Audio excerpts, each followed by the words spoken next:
पुनर्जन्म होने के बाद सबसे पहला काम मैं यही करता हूँ कि एक बदबूदार नाले में जाकर एक मोटी और क्रिस्पी सी एफेड्रा की स्ट्रिप ढूंढता हूँ और फिर बिना किसी हिचकिचाहट के उसे निगल जाता हूँ, जिस पर वह मेरे गले के अंदर बुरी तरह तड़पने लगती है। लेकिन फिर भी मैं अपनी उल्टी जैसा फील होने वाला दर्द सहता हूँ और उसे पूरी तरह निगल जाता हूँ, क्योंकि कामारे का एंड अब आने वाला है, जिस पर हर कोई उस आखिरी चीज से अवेकन होने वाला है जो उसने खाई थी। किसी ने क्रोकोडाइल प्रिजर्व्ड एग खाया था, जिस पर वह 100 मीटर का जायंट मॉस्किटो बन जाता है और सब कुछ डिवोर करने लगता है। वहीं किसी ने फ्राइड चिकन विंग्स खाए थे, जिस पर उसके अंदर फीनिक्स ब्लड लाइन अवेकन हो जाती है। जबकि अपनी पिछली जिंदगी में मैंने फास्ट राइड्स खाए थे, जिस पर मैं एक ऐसे माउस में बदल गया था जिसे देखकर हर कोई चिल्लाता था और मारने दौड़ पड़ता था, और फिर आखिर में मुझे एक अननोन बीस्ट ने हवा में उछाल दिया था। लेकिन अब जब मेरा रिबर्थ हो चुका है तो मुझे इनफाइनाइट डवोर मिल जाता है, जिस पर जितना ज्यादा और जितना पावरफुल डवोर करूंगा उतनी ज्यादा एनर्जी मुझे वापस मिलेगी। और मुझे याद आता है कि मेरी पिछली जिंदगी में यह एपेड्रा का पीस बहुत जल्दी एक ऐसे पोट्री बॉडी में बदल जाता है जो हर चीज को डवोर करता रहता है, जिस पर इस समय मैं अपने सामने रखे ग्लास बॉक्स को देखता हूँ, जिसके अंदर एक क्रिम्सन कलर की एपेड्रा पड़ी होती है। उसका मोटा शरीर लगातार हिलता और मचलता रहता है। वह बिल्कुल किसी रेड इंसेक्ट जैसी दिखती है और मुझे पता होता है कि अगर मैं इसे डवोर कर लूं तो मैं और भी ज्यादा स्ट्रांग बन सकता हूं, जिस पर मैं सोचता हूं कि अब बचा ही क्या है, अगर अभी नहीं किया तो सब खत्म हो जाएगा। यह सोचकर मेरा दिल पूरी तरह शांत हो जाता है। फिर मैं अपनी स्लीव ऊपर करता हूं और ग्लास बॉक्स के अंदर हाथ डालता हूं ताकि उस म्यूटेंट एपेड्रा को पकड़ सकूं। लेकिन वह म्यूटेंट एपेड्रा लगातार पलटती और मचलती रहती है, जिस पर वह न सिर्फ मेरा हाथ खींचने लगती है बल्कि मेरी उंगली को भी काट लेती है। और फिर बॉक्स के अंदर खून फैलने लगता है, जिस पर फ्रेश ब्लड की स्मेल मिलते ही म्यूटेंट एपेड्रा और भी ज्यादा पागल हो जाती है। यह देखकर मैं तुरंत अपना गुस्सा दबा लेता हूँ, फिर तेजी से उस एफेड्रा को पकड़ता हूँ और एक जोरदार बाइट के साथ उसे सीधे अपने पेट में निगल जाता हूँ, जिसके तुरंत बाद मेरे दिमाग में एक आवाज गूंजती है, congratulations to host for successfully devouring the mutant ephedra, gene sequence successfully extracted. जिस पर मैं तुरंत देखने लगता हूँ कि यह नई सीक्वेंस मुझे क्या देने वाली है। तभी मैं देखता हूँ कि मेरी उंगली से जो मांस और फ्लैश पहले कटकर अलग हो गया था, वहां से अचानक काउंटलेस ब्लड रेड थ्रेड्स निकलने लगते हैं। फिर वह थ्रेड सिर्फ 2 सेकंड के अंदर मेरी चोट को पूरी तरह लपेट लेते हैं और फिर उसी जगह पर नया फ्लैश और नई स्किन उगने लगती है, जिसे देखकर मैं समझ जाता हूँ कि यह एबिलिटी सेवर्ड लिम्ब रिजेनरेशन की है। इसके बाद मैं अपने शरीर के अंदर एक बेहद खतरनाक और भारी पावर को उठता हुआ फील करता हूँ। मेरा पूरा शरीर जैसे एंडलेस एनर्जी से भर जाता है, जिस पर मैं तुरंत मिरर के सामने जाता हूँ और खुद को देखने लगता हूँ। लेकिन मिरर में खुद को देखकर मैं एक बार फिर से शॉक्ड रह जाता हूँ, क्योंकि मेरी हाइट जो पहले लगभग 1.7 मीटर थी, अब सीधे 1.9 मीटर हो चुकी होती है और मेरे ब्लैक हेयर अब लंबे रेड हेयर में बदल चुके होते हैं। वहीं मेरी ग्रे ब्राउन आईज भी अब पूरी तरह लाल हो चुकी होती हैं। फिर मैं अपने शरीर को ध्यान से चेक करता हूँ, जिस पर मुझे पता चलता है कि मेरे राइट हैंड की हथेली में एक माउथ उगाया है। वह बिल्कुल किसी एबीज जैसा दिखता है, जिसके अंदर दर्जनों छोटे और बेहद शार्प टीथ होते हैं, और उसकी फीलिंग बिल्कुल उसी म्यूटेंट एपेड्रा जैसी होती है जो दुश्मनों का ब्लड एब्जॉर्ब कर सकती है। लेकिन यह देखकर मैं थोड़ा परेशान हो जाता हूँ, क्योंकि अभी डार्क टर्नाइल शुरू भी नहीं हुआ है और मैं पहले ही ऐसा बन चुका हूँ, जिस पर मैं सोचता हूँ कि अगर मैं इस हालत में बाहर गया तो शायद मैं बाहर निकल भी नहीं पाऊंगा। लेकिन जैसे ही यह ख्याल मेरे दिमाग में आता है, मेरे लंबे रेड हेयर वापस नॉर्मल हो जाते हैं और मेरी हथेली का वह माउथ भी गायब हो जाता है। यह देखकर मैं अंदर ही अंदर हैरान रह जाता हूँ, क्योंकि यह पावर जरूरत पड़ने पर खुद को छुपा भी सकती है, जिस पर मैं तुरंत अगला टारगेट याद करता हूँ। मुझे याद आता है कि बिग शिली के एक इनविजिबल रिच मैन के पास एक रेयर इलेक्ट्रिक बारबेरियन रखा हुआ है, और मुझे अच्छी तरह याद होता है कि डार्क टर्मोइल शुरू होने के बाद वही इलेक्ट्रिक बारबेरियन अपने आप में एक बेहद खतरनाक एग्जिस्टेंस बन जाता है जो टेरिफाइंग स्पिरिचुअल पावर रिलीज कर सकता है। जिस पर मैं सोचता हूँ कि अगर मैं उसे डवोर कर लूं और उसकी जेनेटिक सीक्वेंस को अपने अंदर मर्ज कर दूं तो शायद मैं और भी ज्यादा पावरफुल एबिलिटी अनलॉक कर सकता हूं। लेकिन अपनी अभी की आइडेंटिटी के साथ उस रिच मैन तक पहुंचना नामुमकिन है। लेकिन फिर मुझे याद आता है कि उसकी एक डॉटर भी है जो त्सिंगबे यूनिवर्सिटी में पढ़ती है, जिस पर मैं तुरंत अपना सामान उठाता हूं और सीधा स्कूल की तरफ निकल जाता हूं। इसके बाद जब मैं स्कूल पहुंचता हूं तो मैं अपना समय वेस्ट नहीं करता, क्योंकि यान शाओतियान वहां पढ़ती है। उसका फैमिली बहुत लो प्रोफाइल रहता है ताकि किसी को यह पता ना चल सके कि वह एक रिच सेकंड जनरेशन है, जिस पर वह हर दिन स्कूल से निकलने के बाद कभी भी ओपनली कार में नहीं बैठती। फिर जब मैं पार्क में पहुंचता हूँ तो मुझे थोड़ी दूर पर एक बेहद खूबसूरत लड़की दिखाई देती है। उसका टेम्परामेंट बाकी लोगों से बिल्कुल अलग होता है। वह ऐसी लगती है जैसे उसके अंदर एक अलग ही चार्म हो, जिस पर तभी दूर से एक लग्जरी कार आती दिखाई देती है और फिर उसके अंदर से 3 बॉडीगार्ड्स उतरते हैं। इसके बाद एक ओल्ड बटलर चुपचाप जाकर कार का डोर खोलता है और यान शाओतियान कार में बैठकर जाने ही वाली होती है। तभी मैं सीधे उनके सामने निकल कर आ जाता हूँ। फिर मैं आराम से उन सिक्योरिटी गार्ड्स की तरफ देखकर कहता हूँ, ये सब गलत लग रहा है, यह तो किडनैपिंग जैसा है। जिस पर यान शियाओतियान मेरी तरफ बिल्कुल इंडिफरेंट एक्सप्रेशन के साथ देखती है, क्योंकि उसे लगता है कि उसके ये तीनों बॉडीगार्ड्स प्रोफेशनल हैं और ये सब मिलिट्री वेटरन्स हैं जो कई लेयर्स की स्क्रीनिंग के बाद उसके पर्सनल बॉडीगार्ड्स बने हैं। लेकिन फिर मैं बिना कुछ बोले कैजुअली एक पंच मारता हूँ, जिस पर उस बॉडीगार्ड का चेहरा तुरंत मुड़ जाता है और वह बिना चीखे सीधे 5 मीटर दूर जाकर उड़ जाता है। फिर वह पीछे वाले ट्री से जाकर टकराता है और उसी वक्त बेहोश हो जाता है। यह देखकर यान शियाओतियान की आंखें शॉक में बड़ी हो जाती हैं, जबकि बाकी बचे 2 बॉडीगार्ड्स भी पूरी तरह डर जाते हैं, क्योंकि उनके सामने मैं सिर्फ एक पंच मारकर किसी को 5 मीटर दूर उड़ा देता हूँ। जिस पर वे दोनों सोचने लगते हैं कि क्या यह सच में इंसान है। वहीं मैं खुद भी थोड़ा शॉक्ड हो जाता हूँ, क्योंकि मुझे उम्मीद नहीं थी कि मेरी ताकत इतनी ज्यादा बढ़ चुकी है। इसके बाद मैं खुद रोल्स रॉयस के पास जाता हूँ। फिर पहले हल्का सा किक मारकर उसकी मजबूती चेक करता हूँ, लेकिन अगले ही पल मैं पूरी ताकत से अपनी टांग घुमाता हूँ और सीधे रोल्स रॉयस पर किक मार देता हूँ, जिस पर पूरी कार लगभग 3 मीटर दूर खिसक जाती है और फिर उसकी साइड डोर बुरी तरह अंदर धंस जाती है और पूरी तरह डिफॉर्म हो जाती है। यह देखकर वहां मौजूद हर इंसान का चेहरा सुन्न पड़ जाता है, जबकि यान शियाओतियान पूरी तरह स्टैंडर्ड खड़ी रह जाती है और बाकी दोनों बॉडीगार्ड्स डर के मारे सीधे जमीन पर गिर जाते हैं। लेकिन मैं उन्हें इग्नोर करता हूं और सीधे यान शियाओतियान के सामने जाकर खड़ा हो जाता हूं, जिस पर वह घबराकर कहती है, तुम क्या चाहते हो? किडनैपिंग या रॉबरी? अगर तुम्हें पैसे चाहिए तो मैं अभी यान नानजी को कॉल करती हूँ। जिस पर वह रेयर इलेक्ट्रिक बारबेरियन भेज देगा। जिस रेयर इलेक्ट्रिक बारबेरियन को उसने कलेक्ट किया था वही मुझे चाहिए। एक हाथ से बारबेरियन दो और दूसरे हाथ से अपनी जान बचाओ। यह सुनकर यान शाओतियान पूरी तरह कंफ्यूज हो जाती है। उसका दिमाग बिल्कुल काम नहीं करता, क्योंकि उसे लगता है कि मैं उसे किडनैप करने की पूरी कोशिश कर रहा हूँ। लेकिन आखिर में पता चलता है कि मुझे सिर्फ वही रेयर इलेक्ट्रिक बारबेरियन चाहिए जिसे उसके फादर ने कलेक्ट करके रखा है। लेकिन इस समय सिचुएशन बहुत क्रिटिकल होती है, जिस पर यान शाओतियान मजबूरी में अपना मोबाइल निकालती है और फिर यान नानाजी को कॉल करके जल्दी से पूरी सिचुएशन और मेरी डिमांड बता देती है। उसी समय टिएनशेंग ग्रुप के कॉन्फ्रेंस रूम में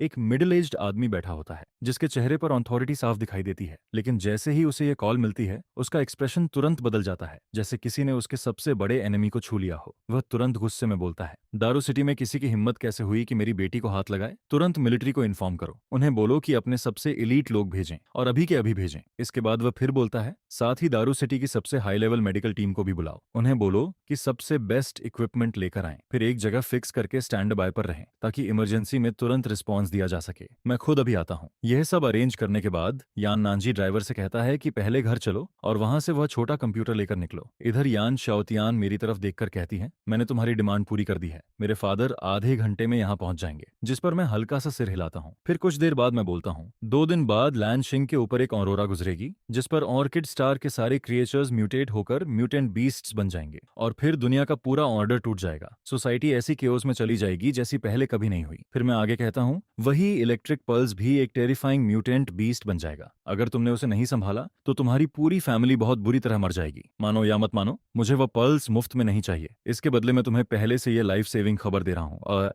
यह एक फेयर डील है। ये सब सुनकर यान शाओतियान कुछ नहीं बोलती। वह बस मुझे ऐसे देखती रहती है जैसे मैं कोई पागल हूँ। फिर वह धीरे से सिर हिलाती है, जिस पर मैं बिना कुछ और बोले अपने राइट हैंड से अपने लेफ्ट हैंड पर एक कट लगा देता हूँ। अगले ही पल मेरी उंगली से खून निकलता है, लेकिन फिर उसी वक्त मेरी उंगली पहले जैसी ठीक होने लगती है। यह देखकर दूर खड़े दोनों बॉडीगार्ड्स की हालत खराब हो जाती है। उनके पूरे शरीर में सिहरन दौड़ जाती है और यान शाओतियान भी शौक में वहीं खड़ी रह जाती है। फिर मैं उसकी तरफ देखकर कहता हूँ, तुम्हारी फैमिली की इंडस्ट्री चाहे कितनी भी बड़ी हो, लेकिन जब डार्क टर्मोइल आएगा तब हर तरह का सामान बहुत कम हो जाएगा। अगर तुम मुझ पर भरोसा कर सकती हो तो तुम मेरे साथ आ सकती हो। मैं तुम्हें जिंदा रख सकता हूँ। फिर मैं आगे बोलता हूँ, यहाँ तक कि सबसे स्ट्रॉन्ग वॉरियर्स को भी खाना पीना और सरवाइव करना पड़ता है और मैं भी इसका एक्सेप्शन नहीं हूँ। इस तरह की दुनिया में अकेले चलना कभी बेस्ट ऑप्शन नहीं होता। जिस पर मैं उसकी आंखों में देखते हुए कहता हूँ, इस ट्रबल्ड वर्ल्ड में मुझे यान फैमिली की जरूरत है और मेरे लिए यान फैमिली एक बहुत अच्छा चॉइस है। अगर हम साथ काम करें तो दोनों का फायदा होगा। यह सुनकर यान शाओतियान धीरे से कहती है, मैं समझ गई,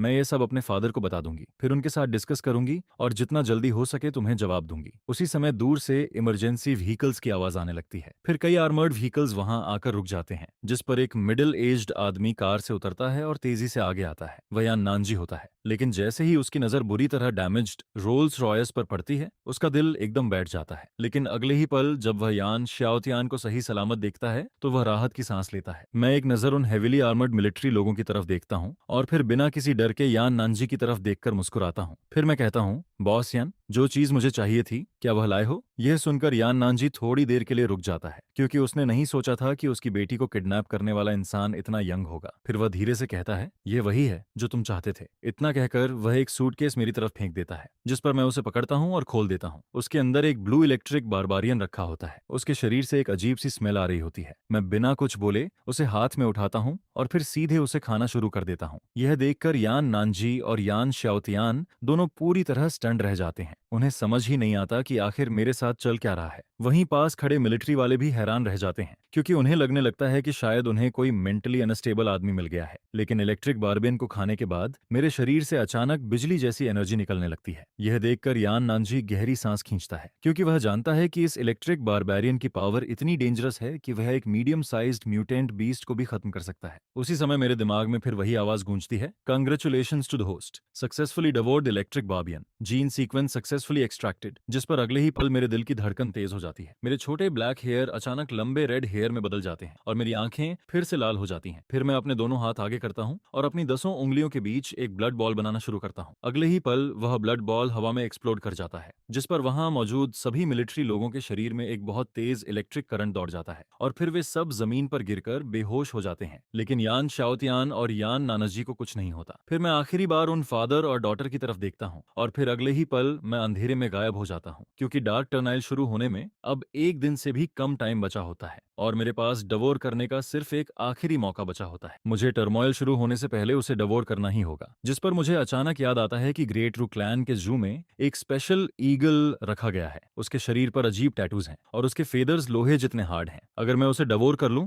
तो मैं और भी ज्यादा स्ट्रांग बन सकता हूं, क्योंकि अभी मेरे पास ब्लड कंट्रोल है और थंडर की पावर भी है। मुझे बस एक फ्लाइंग एबिलिटी की कमी है, जिस पर अगले दिन मैं सीधे ग्रेट रू जू पहुंच जाता हूं। फिर मैं उस केज के सामने पहुंचता हूं जहां उस स्पेशल फियरस ईगल को रखा गया था। लेकिन वहां पहुंचते ही मैं शॉक में रह जाता हूं, क्योंकि वह फियरस ईगल पहले ही म्यूटेट हो चुका होता है। उसके काले फेदर्स अब स्टील जैसे लग रहे होते हैं और उनमें से एक डरावनी ठंडी चमक निकल रही होती है। हल्की रोशनी में माओजी अचानक ऐसे काउंट डाउन करने लगता है जैसे कोई जहरीली जीभ फुसफुसा रही हो, और उसी समय वह फियर ईगल अपनी तेज चोंच से पागलों की तरह आयरन केज पर वार करने लगता है, जिस पर कुछ ही सेकंड में वह केज को तोड़ देता है और फिर सीधे मेरी तरफ अटैक कर देता है। यह देखकर मैं हल्का सा गाली देता हूँ। फिर मेरी आंखों में उस ईगल की मूवमेंट अचानक बहुत स्लो और क्लियर दिखने लगती है। उसकी हर मूवमेंट मुझे साफ दिखाई देने लगती है, जिस पर मैं एक हाथ से उसकी चोंच पकड़ लेता हूँ और फिर उसे सीधे जमीन पर पटक देता हूँ। जिसके तुरंत बाद मेरे दिमाग में आवाज आती है, कंग्रेचुलेशंस, सीक्वेंस एक्सट्रैक्शन सक्सेसफुल। फिर अगले ही पल मुझे फील होता है कि मेरे पीछे कुछ निकल रहा है और फिर मेरी पीठ के पीछे अचानक एक बहुत बड़ी ब्लैक विंग्स की पेयर निकल आती है। वह लगभग 6 मीटर लंबी होती है। फिर मैं सीधे आसमान में उड़ जाता हूँ और हवा में तेजी से ऊपर जाने लगता हूँ। तभी अचानक मेरा मोबाइल बजने लगता है, जिस पर मैं कॉल उठाता हूँ और दूसरी तरफ से यान श्याओतियान की कांपती हुई आवाज आती है। वह कहती है, मोबेई, यहाँ कुछ हो गया है। कुछ ह्यूमन हार्ट मॉन्स्टर्स हमारे पास घुस आए हैं। क्या तुम यहाँ आ सकते हो? उसकी आवाज हल्की कांप रही होती है, जिससे साफ पता चलता है कि वह बहुत घबरा चुकी है। जिस पर मैं बिना कुछ सोचे सीधे हाँ बोल देता हूँ। यान शाओतियान के दिए हुए एड्रेस के हिसाब से मैं बहुत जल्दी एक वेयरहाउस के पास पहुंच जाता हूँ। उसी वेयरहाउस में बहुत सारा सामान रखा होता है। ज्यादातर वह ऐसे प्रोसेस्ड फूड होते हैं जिन्हें बहुत समय तक स्टोर किया जा सकता है। और उसी वेयरहाउस के अंदर दो मॉन्स्टर बड़ी खुशी से इधर उधर देख रहे होते हैं। उनमें से एक पिग नोज वाला आदमी होता है, जिसका शरीर पूरा मोटा और भद्दा होता है। वह जोर जोर से हंसते हुए कहता है, अब जबकि बॉस ने यह वेयरहाउस अपने कब्जे में ले लिया है, तो अब हमें फ्यूचर में खाने की कोई टेंशन नहीं रहेगी। जिस पर उसके पास खड़ा दूसरा आदमी, जो करीब 3 मीटर लंबा होता है और जिसके सिर पर सींग निकले होते हैं, हंसते हुए कहता है, डार्क टर्मल आने के बाद मुझे पेंटिंग कंट्रोल करने की पावर मिल गई है। सच में भगवान ने हम पर बहुत मेहरबानी की है। अब हम जो चाहें वह कर सकते हैं। इतना कहकर वह हॉर्नड यंग मैन चमकती आंखों के साथ यान श्याओतियान की तरफ बढ़ता है। फिर उसकी तरफ देखकर गंदी हंसी हंसता है। वह कहता है, बॉस, यह लड़की तो काफी अच्छी है। जिस पर पिगनोज वाला आदमी भी उसके साथ गंदी बातें करने लगता है। उन दोनों की बातें सुनकर यान श्याओतियान का चेहरा धीरे धीरे सफेद पड़ने लगता है, जबकि यान नानजी तुरंत उसके सामने आकर उसे अपने पीछे छुपा लेता है। वह उन दोनों को घूरते हुए कुछ बोलने ही वाला होता है। तभी अचानक वेयरहाउस की छत में एक बहुत बड़ा छेद हो जाता है और फिर मैं एक गिरते हुए मीटर की तरह सीधे ऊपर से वेयरहाउस के अंदर आ गिरता हूँ। यह देखकर यान श्याओतियान अचानक राहत की सांस लेती है। वहीं हॉर्नड मैन और पिग नोज नोज मैन मुझे देखकर हैरान रह जाते हैं। फिर हॉर्न मैन हंसते हुए कहता है, अरे मुझे लगा यहाँ सिर्फ हम ही ऐसे लोग हैं जिन्हें भगवान का फेवर मिला है, लेकिन लगता है तुम्हें भी कुछ मिला है। फिर वह मेरी तरफ देखकर कहता है, बच्चे समझदारी इसी में है कि हमारे काम में मत पड़ो, नहीं तो तुम्हारे लिए अच्छा नहीं होगा। लेकिन मैं उन दोनों की बात का कोई जवाब नहीं देता, क्योंकि मुझे इन दोनों स्कम्बैग्स से बात करने का कोई शौक नहीं होता। जिस पर अगले ही पल मैं सीधे एक स्लैप मारता हूँ और सिर्फ उसी एक स्लैप में वह हॉन्टेड मैन वहीं मर जाता है। यह देखकर पूरा वेयर हाउस अचानक शांत हो जाता है। कोने में छुपे हुए वर्कर्स पूरी तरह शॉक में आ जाते हैं। उन्हें अपनी आंखों पर भरोसा नहीं होता, क्योंकि जिन दो मॉन्स्टर्स से वह अभी तक डर रहे थे उनमें से एक को मैंने सिर्फ एक थप्पड़ में खत्म कर दिया था। इसके बाद मैं धीरे धीरे यान शाओतियान और यान नानजी के पास जाता हूँ। यान नानजी अभी भी यान शाओतियान को अपने पीछे छुपाकर खड़ा होता है, जिस पर मैं उसकी तरफ देखकर पूछता हूँ, पिछली बार जो बात हुई थी उसके बारे में क्या सोचा? यह सुनकर दोनों कुछ देर तक चुप रहते हैं। फिर यान शाओतियान धीरे से पूछती है, अगर हम तुम्हारे साथ काम ना करें तो क्या तुम हमें खा जाओगे? यह सुनकर मैं सीधे बोलता हूँ, मुझे इंसानों को खाने में कोई इंटरेस्ट नहीं है, लेकिन डार्क टर्नाइल बहुत जल्दी शुरू होने वाला है। अभी तुम्हारा क्या प्लान है? यह सुनते ही वहां मौजूद सभी लोग राहत की सांस लेते हैं। फिर उनमें से कोई कहता है, अगर मोबेई नहीं आता तो हम सब अभी तक मर चुके होते। अब हमें क्या करना चाहिए? हम सब तुम्हारी बात मानेंगे। यान नानजी भी मेरी तरफ ऐसे देखता है जैसे मैं उसकी आखिरी उम्मीद हूँ। उसके दिमाग में बस यही चलता है कि अगर वह मेरे साथ रहेगा तो शायद वह जिंदा बच सकता है। जिस पर मैं धीरे से कहता हूँ, डार्क टर्मल बहुत जल्दी आने वाला है और जब वह आएगा तब दुनिया का पूरा ऑर्डर खत्म हो जाएगा। इसलिए अभी सबसे जरूरी चीज एक सेफ जगह ढूंढना है जहां हम बेस बना सकें। यह सुनकर यान नानजी तुरंत बोलता है, मेरे पास माउंटेन के बीच में एक विला है, उसकी सिक्योरिटी बहुत स्ट्रांग है और उसका मटेरियल भी बहुत हाई क्वालिटी का है। अगर तुम्हें कोई प्रॉब्लम नहीं है तो हम वहां जा सकते हैं। मैं कुछ सेकंड सोचता हूँ और फिर हाँ में सिर हिला देता हूँ, क्योंकि सिर्फ स्ट्रांग होना काफी नहीं है। डार्क टर्मोइल आने के बाद हर तरह का सामान कम हो जाएगा और बाद में एनवायरनमेंट भी बदल जाएगा। ऐसे में एक सेफ शेल्टर होना बहुत जरूरी है। फिर मैं कॉर्नर में खड़े उन वर्कर्स की तरफ देखकर कहता हूँ, अगर तुम लोग जाना चाहते हो तो मैं तुम्हें नहीं रोकूंगा, लेकिन जो लोग मेरे साथ रहना चाहते हैं वह मेरे साथ आ सकते हैं। फिर मैं आगे कहता हूँ, लेकिन याद रखना, डार्क टर्नाइल तुम्हारी सोच से कहीं ज्यादा डेंजरस और क्रूअल है। अगर तुम मेरे साथ रहना चाहते हो तो तुम्हें बिना किसी सवाल के मेरी हर बात माननी होगी। यह सुनकर सभी लोग एक साथ सिर हिलाते हैं और कहते हैं, समझ गए। जिस पर मैं संतुष्ट होकर सिर हिलाता हूँ। फिर सबको लेकर उस विला की तरफ निकल जाता हूँ। 1 घंटे बाद माउंटेन के बीच बने उस विला में यान शाओतियान और यान नानजी मेरे सामने सोफा पर बैठे होते हैं। फिर यान नानजी पूछता है, मोबेई, क्या हमें अभी और सप्लाईज कलेक्ट करनी चाहिए? आखिर हम लोग अब काफी ज्यादा हैं। मैं उसकी तरफ देखकर कहता हूँ, बिल्कुल, हमें और सामान कलेक्ट करना होगा, लेकिन उससे भी ज्यादा जरूरी है कि हम फॉरबिडन लैंड के रिसोर्सेज हासिल करें, क्योंकि पहला फॉरबिडन लैंड बहुत जल्दी खुलने वाला है और उसके अंदर की चीजें बाहर के सामान से 100 गुना ज्यादा वैल्यूएबल होंगी। यह सुनकर यान शाओतियान और यान नानजी एक दूसरे की तरफ देखने लगते हैं। हालांकि उन्हें समझ नहीं आता कि फॉरबिडन लैंड क्या होता है, लेकिन वह मुझसे और सवाल नहीं करते। फिर यान शाओतियान धीरे से पूछती है, तुमने पहले कहा था कि अगर हमने उस इलेक्ट्रिक बारबेरियन को नहीं लिया होता तो डार्क टर्बुल आने के बाद हम सब मर जाते, क्या यह सच है? जिस पर मैं धीरे से सिर हिलाता हूँ और कहता हूँ, जब डार्क टर्नाइल शुरू होगा तब ऑरोरा पूरी ब्लू स्टार पर फैल जाएगी और कुछ लोगों को अवेकन होने का मौका मिलेगा, लेकिन वह किस में बदलेंगे यह इस बात पर डिपेंड करेगा कि ऑरोरा आने से पहले उन्होंने आखिरी बार कौन सा जानवर खाया था, और इसकी प्रोबेबिलिटी पूरी तरह रैंडम होती है। मैंने उन दोनों को यह प्रिंसिपल अच्छे से समझा दिया, लेकिन फादर और डॉटर को कुछ खास समझ नहीं आया। इसके बाद उन्होंने बहुत सारा सामान जमा किया और फिर मैंने उन दोनों को अलग अलग एक एक चीज खाने को दी। दर्जनों तरह की चीजें एक साथ रखी हुई थीं और उनका टेस्ट इतना अजीब था कि उसे वर्ड्स में बताना मुश्किल था, लेकिन स्ट्रांग बनने के लिए दोनों बिना कुछ सोचे वह सब खा लेते हैं। जिस पर यान शाओतियान बार बार मुझसे पूछती है, अब ठीक है ना, अब सब सही है ना? मैं उसकी तरफ देखकर कहता हूँ, कल जब ऑरोरा पूरी ब्लू स्टार पर फैलेगी तब तुम्हें इसका इफेक्ट दिख जाएगा और कल पहला फॉरबिडन लैंड भी खुलेगा। उस समय तुम दोनों मेरे साथ चलोगे। इसके बाद जल्दी ही अगला दिन आ जाता है। डार्क यूनिवर्स की गहराई में अचानक एक हल्की नीली ऑरोरा दिखाई देने लगती है और अगले ही पल वह ऑरोरा बहुत तेज स्पीड से पूरी ब्लू स्टार को कवर कर लेती है, जिस पर पूरी ब्लू स्टार पर डार्क टर्नाइल शुरू हो जाता है। ऑरोरा की रोशनी पड़ते ही ब्लू स्टार के बहुत से एनिमल्स और इंसानों में अजीब चेंजेस होने लगते हैं और वही चीज बाद में उनकी रियल पावर बन जाती है। उधर विला में यान शाओतियान पूरी रात डरी हुई बैठी रहती है, लेकिन फिर अचानक उसे अपने शरीर में चेंज फील होने लगता है। उसके पूरे शरीर के चारों तरफ एक गोल्डन लाइट दिखाई देने लगती है और फिर उसके पीछे सनफ्लावर जैसी एक गोल्डन पैटर्न बन जाती है, जिसके बाद उसके हाथों से गोल्डन लाइट निकलने लगती है। वहीं यान नानजी के शरीर में भी चेंज होने लगता है। उसकी हाइट सीधे 3 मीटर तक पहुंच जाती है। उसका शरीर मसल्स से भर जाता है और उसके माथे पर एक पेयर बड़े और मजबूत हॉर्न्स निकल आते हैं, जिस पर वह एक्साइटेड होकर बोलता है, ये फीलिंग, ये ये एंडलेस पावर, मुझे ऐसा फील हो रहा है जैसे पूरा वर्ल्ड मेरे कंट्रोल में है। मैं उसकी तरफ देखकर कहता हूँ, डार्क टर्बल शुरू हो चुका है और पहला फॉरबिडन लैंड भी अब आने वाला है। हमें जल्दी वहां जाना होगा ताकि हम रिसोर्सेज कलेक्ट करके खुद को और स्ट्रांग बना सकें। जिस पर हम सब तुरंत कार में बैठते हैं और फॉरबिडन लैंड की तरफ निकल जाते हैं। करीब 2.5 घंटे बाद हम फॉरबिडन लैंड के एंट्रेंस पर पहुंच जाते हैं। थोड़ी दूर पर यान शाओतियान का क्लासमेट ली हुआन भी कुछ लोगों को लेकर वहां खड़ा होता है। वह सामने का सीन देखकर अजीब एक्सप्रेशन बनाता है। वह मन ही मन सोचता है, यह गरीब मोबेई आखिर यान फैमिली के साथ कैसे जुड़ गया। और फिर वह भी अपनी कार उस मिस्टीरियस व्हर्लपूल के अंदर ले जाता है, जिस पर उसके साथ खड़ा एक आदमी पूछता है, अब हमें क्या करना चाहिए। ली हुआन कुछ देर सोचता है, फिर कहता है, बॉस ने हमें यहाँ की सिचुएशन पता करने के लिए भेजा है और जब मोबेई जैसे लोग अंदर जा सकते हैं तो हम क्यों नहीं। अब हमारे पास भी पावर्स हैं, डरने की क्या बात है। फॉरबिडन लैंड के अंदर पूरा अंधेरा होता है, चारों तरफ काले और घने पेड़ होते हैं और ऊपर आसमान में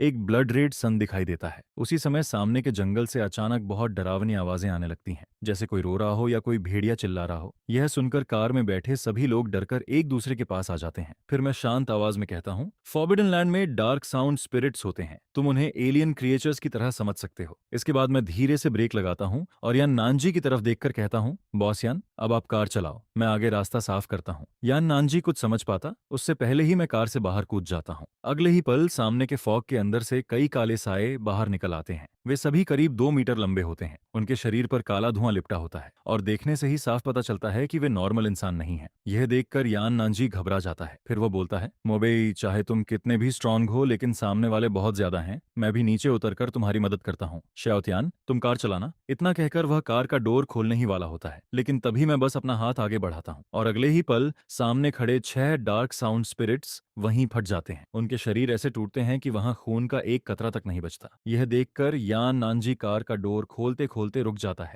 उसका पूरा चेहरा शौक से भर जाता है, क्योंकि जिस डार्क साउंड स्पिरिट का नाम सुनकर ही लोग डर जाते हैं, उसे मैंने सिर्फ एक हाथ से खत्म कर दिया था। वहीं यान शाओतियान की आंखें चमकने लगती हैं। वह मेरी तरफ देखती है और मुझे एक हाथ से डार्क साउंड स्पिरिट को खत्म करते देखकर उसके अंदर एक्साइटमेंट भर जाती है। लेकिन मैं बिना रुके आगे बढ़ता रहता हूँ, क्योंकि पहले फॉरबिडन लैंड के ये डार्क साउंड स्पिरिट्स ज्यादा स्ट्रांग नहीं होते और ऊपर से मेरे पास वह पावर्स हैं जो मुझे 3 दिन पहले ही मिल चुकी हैं। इसलिए इन डार्क साउंड स्पिरिट्स को खत्म करने के लिए मुझे बिल्कुल भी एफर्ट नहीं करना पड़ता। रास्ते में जितने भी डार्क साउंड स्पिरिट्स आते हैं, चाहे उनकी गिनती कितनी भी हो, मैं उन्हें आसानी से खत्म करता जाता हूँ। शुरुआत में कार के अंदर बैठे लोग हर बार यह देखकर शॉक हो जाते हैं, लेकिन धीरे धीरे उन्हें इसकी आदत हो जाती है। फिर कार के अंदर यान नानजी हल्की स्माइल के साथ यान शाओतियान की तरफ देखता है और फिर धीरे से कहता है, तुम्हें मोबेई कैसा लगता है। यह सुनकर यान शाओतियान तुरंत कहती है, डैड, आप कैसी बातें कर रहे हो। जिस पर यान नानजी हंसते हुए कहता है, मैं मजाक नहीं कर रहा, तुम अब उस उम्र में हो जहां तुम्हें बॉयफ्रेंड ढूंढना चाहिए। यान शाओतियान उसकी तरफ देखकर कहती है, लेकिन पहले तो आप हमेशा कहते थे कि मुझे किसी के साथ रिलेशनशिप में नहीं पड़ना चाहिए। जिस पर यान नानजी हंसते हुए बोलता है, मैं अब भी यही कहता हूँ, लेकिन मोबेई अलग है। वह सिर्फ स्ट्रांग नहीं है बल्कि बहुत काम भी है। उसमें घमंड नहीं है और वह बहुत अच्छे से बात करता है। ऐसा लड़का बहुत मुश्किल से मिलता है। फिर वह मुस्कुराकर कहता है, अगर मोबेई मेरा सन इन लॉ बन जाए तो मुझे बिल्कुल भी चिंता नहीं होगी। यह सुनकर यान शाओतियान पूरी तरह हेल्पलेस होकर उसे देखती रह जाती है। उसी समय हमारी कार के पीछे दूर फॉग के अंदर ली हुआन और उसके लोग ये सब देख रहे होते हैं और जब वे मुझे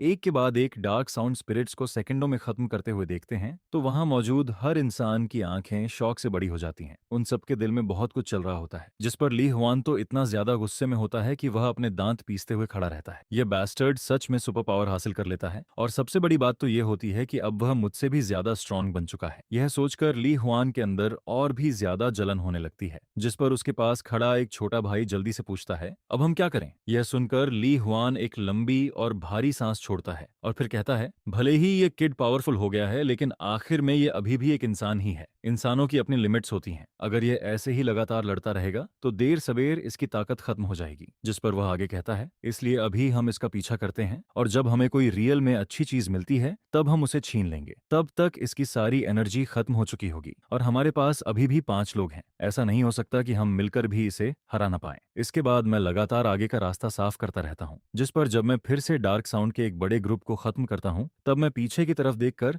हल्का सा स्मार्क करता हूँ। अब मेरी सेंसेस आम इंसानों से बहुत आगे जा चुकी होती हैं। मैं काफी पहले ही ली हुआन और उसके लोगों की मौजूदगी महसूस कर चुका होता हूँ और साथ ही उनके दिमाग में क्या चल रहा है यह भी समझ चुका होता हूँ। फिर धीरे धीरे 1 घंटा बीत जाता है, जिस पर मुझे खुद भी याद नहीं रहता कि मैंने कितने डार्क साउंड फॉरेस्ट्स को खत्म किया है। लेकिन अफसोस की बात यह होती है कि ये डार्क साउंड फॉरेस्ट्स उस तरह के मॉन्स्टर नहीं होते जो मुझे एक साथ कई लेवल ऊपर पहुंचा दें। नहीं तो अब तक मैं लगातार कई लेवल ऊपर जा चुका होता। इसके बाद ट्रक मेरे पीछे पीछे चलते हुए एक पत्थर के बड़े प्लेटफॉर्म के सामने आकर रुकता है, जिस पर उस प्लेटफॉर्म के ऊपर पुराने और बेहद कॉम्प्लिकेटेड पैटर्न्स बने हुए होते हैं और उनमें से लाल रंग की रोशनी निकल रही होती है, जैसे कि वह खुद जिंदा हो। यह देखकर यान श्योतियान और उसकी बेटी ट्रक से नीचे उतरते हैं और उस प्लेटफॉर्म की तरफ देखने लगते हैं। तभी उन्हें वहां बहुत सारी ऐसी मेटल्स दिखाई देती हैं जिन पर काले रंग की चमक होती है और वह धीरे धीरे लाइट छोड़ रही होती हैं, जिस पर यान श्योतियान तुरंत कहता है, यह किंग कांग मेटल है। यह बिल्डिंग के लिए सबसे बेस्ट मटेरियल में से एक है। इसकी क्वालिटी और डेंसिटी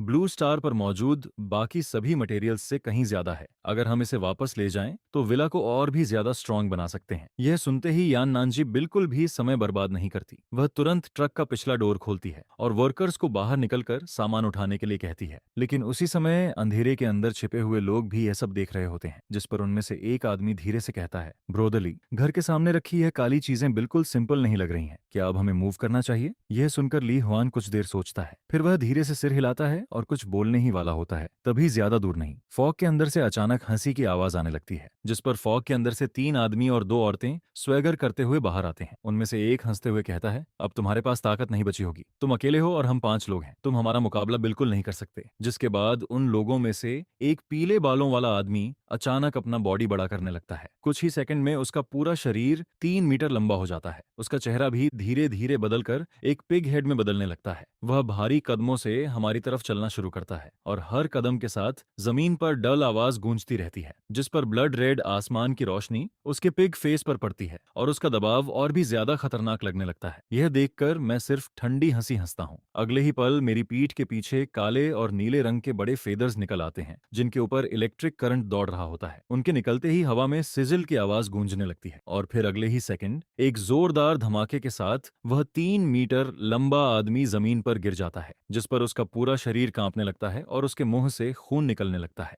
बाकी लोग यह देखकर पूरी तरह डर जाते हैं, जिस पर मैं उन्हें देखते हुए धीरे से कहता हूँ, तुम लोग सिर्फ इंसानों को मारना जानते हो, लेकिन अब डार्क टर्मोइल ऑफिशियली शुरू हो चुका है। इसके बाद मैं धीरे से हाथ उठाता हूँ और मेरे पीछे मौजूद काले फेदर्स हल्के से हिलते हैं, जिस पर उनमें से कुछ फेदर्स हवा को चीरते हुए तेजी से आगे बढ़ते हैं। बाकी लोग कुछ समझ भी नहीं पाते कि तभी उन फेदर्स के अंदर भरा हुआ पावरफुल इलेक्ट्रिक करंट एकदम से फूट पड़ता है, जिस पर सामने खड़े कई लोग चीखते हुए जमीन पर गिर जाते हैं। उसी समय अंधेरे में छिपे हुए ली हुआन के साथी घबराकर उसकी तरफ देखते हैं, जिस पर उनमें से एक जल्दी से पूछता है, ब्रोदरली, क्या अब हमें कुछ करना चाहिए? हमारा गोल तो जल्दी पूरा होना चाहिए। यह सुनकर ली हुआन की आंखें लगभग बाहर निकलने लगती हैं। उसका पूरा शरीर सुन्न पड़ जाता है। फिर वह दबी हुई आवाज में कहता है, और क्या करेंगे? तुमने नहीं देखा उसकी ताकत कैसी है? भागो, जल्दी भागो। जिस पर ली हुआन अपनी बात खत्म करते ही पलटकर भागना शुरू कर देता है। पहले वह सोच रहा होता है कि जब मोबेई थक जाएगा तब वह मौका देखकर उसके ऊपर अटैक करेगा और उसका सामान छीन लेगा, लेकिन उसने कभी नहीं सोचा था कि इतने सारे डार्क साउंड को मारने के बाद भी मोबेई अभी तक इतना पावरफुल रहेगा। वह अब भी उन लोगों को 1 सेकंड में खत्म कर सकता है। जिस पर ली हुआन के दिमाग में सिर्फ एक ही बात चल रही होती है और वह यह कि अगर जिंदा रहना है तो अभी भागना होगा। लेकिन जैसे ही ली हुआन एक कदम आगे बढ़ाता है तभी आसमान से एक फेदर नीचे गिरता है और उनके सामने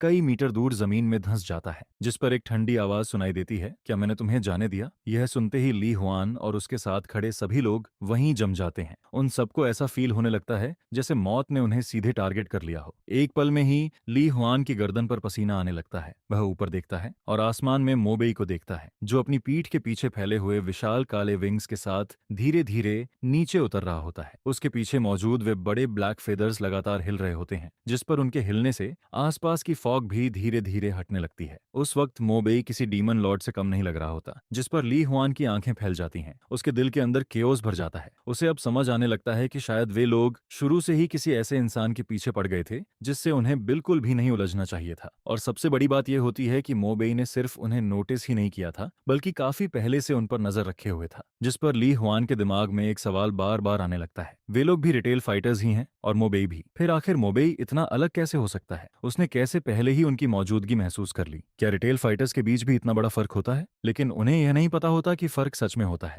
एंड मोबेई तो उनसे भी अलग है। उसके शरीर में बाकी लोगों से कहीं ज्यादा पावरफुल जीन्स मौजूद होते हैं, जिस पर उसकी सेंसेस, उसकी ताकत और उसका रिएक्शन बाकी लोगों से कई गुना ज्यादा स्ट्रांग होता है। फिर मोबेई उन्हें देखते हुए हल्की सी स्माइल करता है और कहता है, ली हुआन, मैंने नहीं सोचा था कि तुम्हें भी ऐसी एबिलिटी मिल जाएगी। कंग्रेचुलेशंस। जिस पर ली हुआन बस घबराकर उसकी तरफ देखता रहता है और फिर हकलाते हुए कहता है, बहुत देर हो रही है, मुझे अब वापस जाना है। अगली बार मिलकर बैठते हैं, उस वक्त मैं तुम्हें ट्रीट दूंगा। जिस पर मोबेई के चेहरे पर हल्की सी स्माइल आ जाती है और वह कहता है, क्या तुम्हें लगता है कि मैं तुम्हें जाने दूंगा? मोबेई को यह सब काफी फनी लगता है। रीबर्थ से पहले यह फॉरबिडन लैंड पहली बार सामने आया था। उस वक्त ली हुआन भी उन पहले लोगों में से था जो इस फॉरबिडन लैंड में एक्सप्लोर करने के लिए आया था, जिस पर इसी मटेरियल्स की बैच की वजह से काओ मेंगलोंग ने एक बहुत ही स्ट्रॉन्ग बेस बनाया था। उसका कंडेंसेशन बेस इतना ज्यादा स्ट्रॉन्ग था कि कई रिटेल वॉरियर्स मिलकर भी उसकी डिफेंस नहीं तोड़ पाए थे। ये चीजें अंधेरे में काफी लंबे समय तक गायब रही थीं। लेकिन मोबेई ने नहीं सोचा था कि रिबर्थ के बाद वही प्लॉट फिर से दोबारा होगा। बस इस बार यहाँ के बिल्डिंग मटेरियल्स शायद काओ मेंगलोंग के हाथ नहीं लगने वाले थे। जिस पर ली हुआन जल्दी से कहता है, मेरे पीछे कोई और है। काओ मेंगलोंग मेरा बॉस है और मैं अभी उसी के साथ रहता हूँ। यह कहते हुए ली हुआन का चेहरा बिल्कुल सफेद पड़ जाता है। फिर वह जल्दी से अपना फोन निकालता है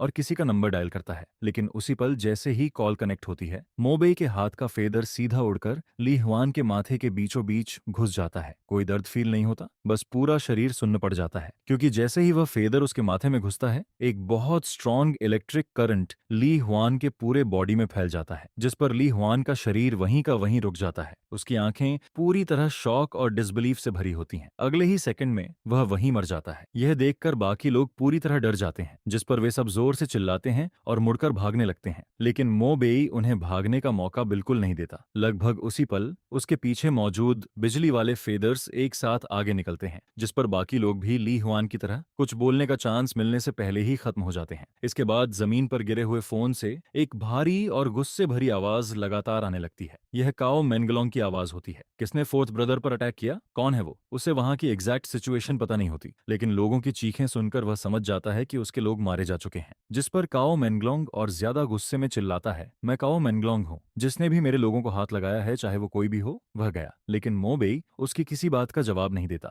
जिस पर काओ मेंगलोंग को और ज्यादा गुस्सा आने लगता है। उसे ऐसा फील होता है जैसे वह हवा में पंच मार रहा हो। फिर वह कहता है, तेरा घर कहाँ है? एड्रेस बता। कुछ देर की चुप्पी के बाद मोबेई आखिर बोलता है, अब जब उसने सामने वाले के साथ दुश्मनी कर ही ली है तो उसे प्रॉपरली खत्म करना पड़ेगा। मैं 5 स्टार गार्डन के पास वाले अपार्टमेंट में हूँ, अगर हिम्मत है तो यहाँ आ जाना, मैं यहीं वेट करूंगा। जिस पर काओ मेंगलोंग ठंडी आवाज में कहता है, मुझे जानबूझकर प्रोवोक मत कर, तुम्हारा पॉइंट मुझे मिल गया है, जब टाइम मिलेगा मैं खुद तुम्हें ढूंढने आऊंगा। इसके बाद मोबेई फोन को हाथ में दबाकर तोड़ देता है और फिर यान शाओतियान और बाकी लोगों के पास वापस आ जाता है। वह सबको रिसोर्सेज उठाकर वापस चलने के लिए कहता है। इतिहास की ओरिजिनल लाइन में मोबेई को लगा था कि उसने उन्हें फॉरबिडन लैंड में लड़ाई के लिए बुलाया है, लेकिन असल में मोबेई को उनकी जरूरत ही नहीं थी। उसने उन्हें यहाँ सिर्फ इसलिए बुलाया था ताकि वे पहले से इस दुनिया को समझ सकें। जिस पर वह उनकी तरफ देखकर कहता है, मैं तुम्हें यहाँ सिर्फ इसलिए लाया हूँ ताकि तुम पहले से इस ट्रबल्ड वर्ल्ड को देख सको। इस दुनिया में अगर तुम अपने दुश्मन पर दया दिखाते हो तो वह क्रुएल्टी तुम्हारे खुद के लिए और तुम्हारे आसपास के लोगों के लिए बन जाती है।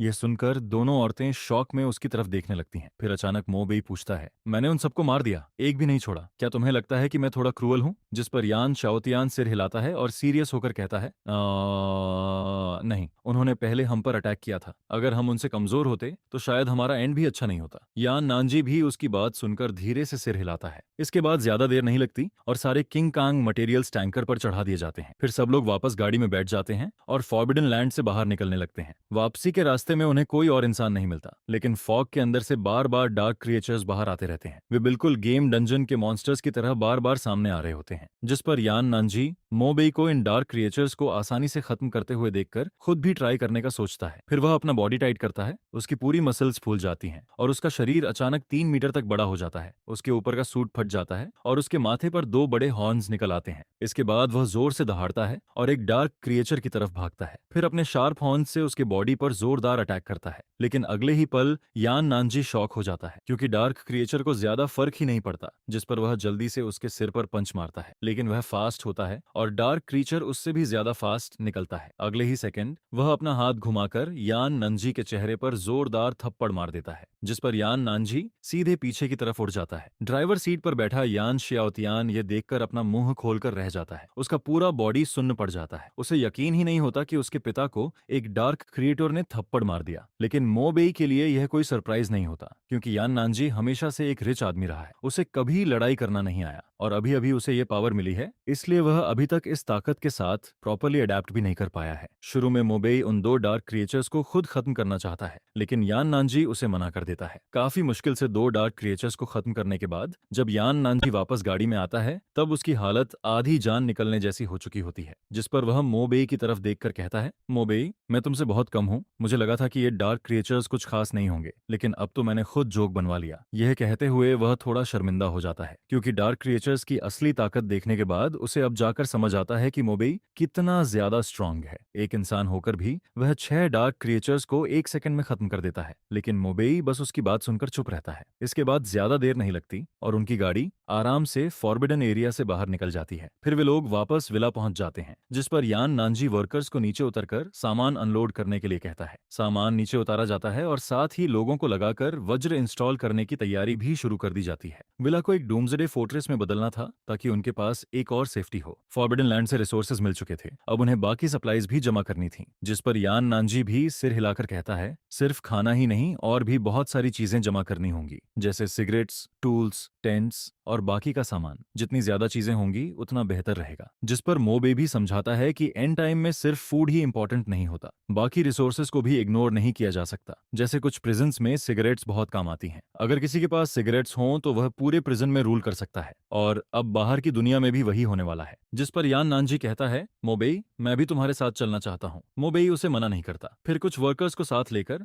वह और यान शाओतियान वापस गाड़ी में बैठ जाते हैं और वहां से निकल जाते हैं। बड़ी ट्रक को दूर जाते हुए देखकर यान नन की आंखों में अलग ही एक्सप्रेशन होता है। उसे साफ फील होता है कि अगर मोबेई का सपोर्ट ना होता तो उनकी जिंदगी बहुत जल्दी बदल जाती। शायद वे खुद को भी प्रोटेक्ट नहीं कर पाते। विला से निकलने के बाद मोबेई गाड़ी को दारू की तरफ ले जाता है। यह सबसे बड़ा मटेरियल वेयरहाउस था और यह जगह भी तियानसेंग ग्रुप की ही प्रॉपर्टी होती है। शुरू में मोबेई यहाँ आकर कुछ रिसोर्सेज लेना चाहता था, लेकिन रास्ता काफी लंबा था, इसलिए उसने पहले इसे छोड़ दिया था। लेकिन जैसे ही ट्रक आगे बढ़ती है, अचानक रास्ते में एक डरावनी सी बूढ़ी औरत सामने आ जाती है। वह सीधा ट्रक के आगे लेट जाती है और जमीन पर गिरकर जोर जोर से चिल्लाने लगती है, अरे किसी ने मुझे मार दिया, सब लोग देखो, मुझे कॉम्पेंसेशन चाहिए। कैबिन में बैठा यान शाओतियान यह देखकर थोड़ा शॉक हो जाता है। फिर वह कहता है, क्या मैं नीचे उतरकर इसे हैंडल करूं? लेकिन मोबेई सीधा कहता है, नहीं। इसके बाद वह एक्सेलरेटर पर पैर रख देता है। ट्रक जोर से गरजती है और सीधा उस बूढ़ी औरत की तरफ बढ़ जाती है, जिस पर वह बूढ़ी औरत एकदम डर जाती है और तुरंत रास्ते से हट जाती है। इस छोटे से इंसिडेंट के बाद मोबेई और बाकी लोग सक्सेसफुली वेयरहाउस तक पहुंच जाते हैं। लेकिन वेयरहाउस के बाहर पहुंचकर वे देखते हैं कि गेट के पास का सिक्योरिटी रूम पूरी तरह खाली पड़ा है और जो आयरन गेट पहले बंद थी वह बुरी तरह मुड़ी हुई होती है। ऐसा लग रहा होता है जैसे किसी ने उसे फोर्स से तोड़ दिया हो। जिस पर यान शाओतियान धीरे से कहता है, लगता है कोई हमसे पहले यहाँ आ चुका है। मोबेई सिर हिलाता है और दोनों अंदर की तरफ बढ़ते हैं। वेयरहाउस के अंदर जाकर वे देखते हैं कि जो शेल्व्स पहले सामान से भरी हुई थीं, अब पूरी तरह खाली पड़ी हैं। पूरा बड़ा वेयरहाउस लगभग साफ हो चुका होता है, लेकिन सामने अभी भी दो लोग एक बहुत बड़ा कंटेनर उठाकर ले जा रहे होते हैं। ये कंटेनर बिल्कुल पोर्ट वाले बड़े टिन बॉक्स जैसा होता है। नॉर्मली इसे उठाने के लिए क्रेन चाहिए होती है, लेकिन सामने खड़े वे दोनों लोग उसे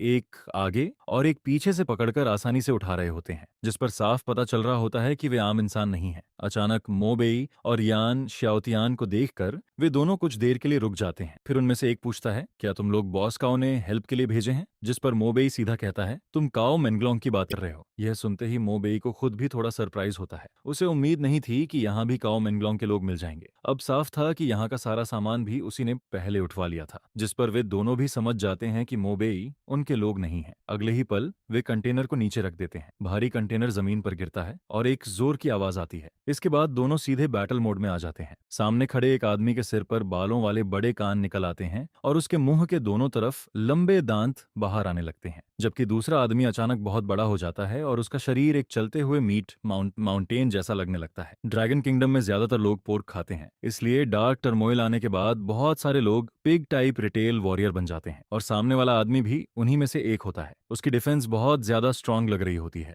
लेकिन मोबेई को कोई फर्क नहीं पड़ता। वह सीधा कहता है, मुझे काओ मेंगलोंग का एड्रेस बता दो। हालांकि काओ मेंगलोंग पहले ही उसे बेस का एड्रेस बता चुका होता है, लेकिन कंफर्म करना जरूरी था, जिस पर सामने वाला आदमी हंसने लगता है। बॉस, काओ का एड्रेस जानना है? पहले मेरे साथ लड़ो, आज मैं तुम्हें अपना सुपर पावर दिखाऊंगा। यह कहते हुए वह भारी कदमों से मोबेई की तरफ बढ़ने लगता है। हालांकि यान शाओतियान पहले भी मोबेई की ताकत देख चुका था, लेकिन इस हालत में वह फिर भी थोड़ा नर्वस हो जाता है। लेकिन मोबेई बस सिर हिलाता है। अगले ही पल उसकी पीठ के पीछे काले फेदर्स निकल आते हैं। फिर उनमें से एक फेदर तेजी से आगे उड़ता है। सिर्फ एक श्श की आवाज आती है और वह फेदर सीधा उस मीट माउंटेन के शरीर को पार कर जाता है, जिस पर उसके अंदर भरा हुआ स्ट्रॉन्ग इलेक्ट्रिक करंट उसके पूरे शरीर में फैल जाता है। अगले ही सेकंड सामने खड़ा हुआ आदमी जोरदार धमाके के साथ फट जाता है। वह वहीं मर जाता है। ये सब होने के बाद भी मोबेई के चेहरे पर कोई एक्सप्रेशन नहीं आता। वह बिल्कुल काम रहता है। फिर वह दूसरे आदमी की तरफ देखता है और कहता है, अब बता, काओ मेंगलोंग कहाँ है? यह देखकर दूसरा आदमी पूरी तरह डर जाता है। मुझे मत मारो, मैं बता दूंगा। तुम्हें जो जानना है मैं सब बता दूंगा। डर के मारे उसके पैरों के नीचे से पैल येलो लिक्विड धीरे धीरे जमीन पर गिरने लगता है और वहां बदबू फैल जाती है। उसे समझ ही नहीं आ रहा होता कि सामने खड़ा यह इंसान आखिर है क्या, जिस पर वह जल्दी से कहता है, 5 स्टार गार्डन के पास नेबुला अपार्टमेंट, रूम 288। यह सुनकर मोबेई अपना दायां हाथ उठाता है और एक फेदर निकाल लेता है। फिर वह उसे ऐसे ही आगे फेंक देता है। वह फेदर सीधा उड़कर सामने वाले आदमी के माथे में घुस जाता है, जिस पर उसकी आंखें गोल हो जाती हैं और अगले ही पल वह वहीं मर जाता है। फिर मोबेई मुड़ता है और कहता है, चलो 5 स्टार गार्डन चलते हैं। वह अपना ब्लैक रेनकोट समेटता है और यान शाओतियान से चलने के लिए कहता है, जिस पर यान शाओतियान बस खाली नजरों से सिर हिलाता है और चुपचाप मोबेई के पीछे चलने लगता है। उसके सामने खड़ा यह लड़का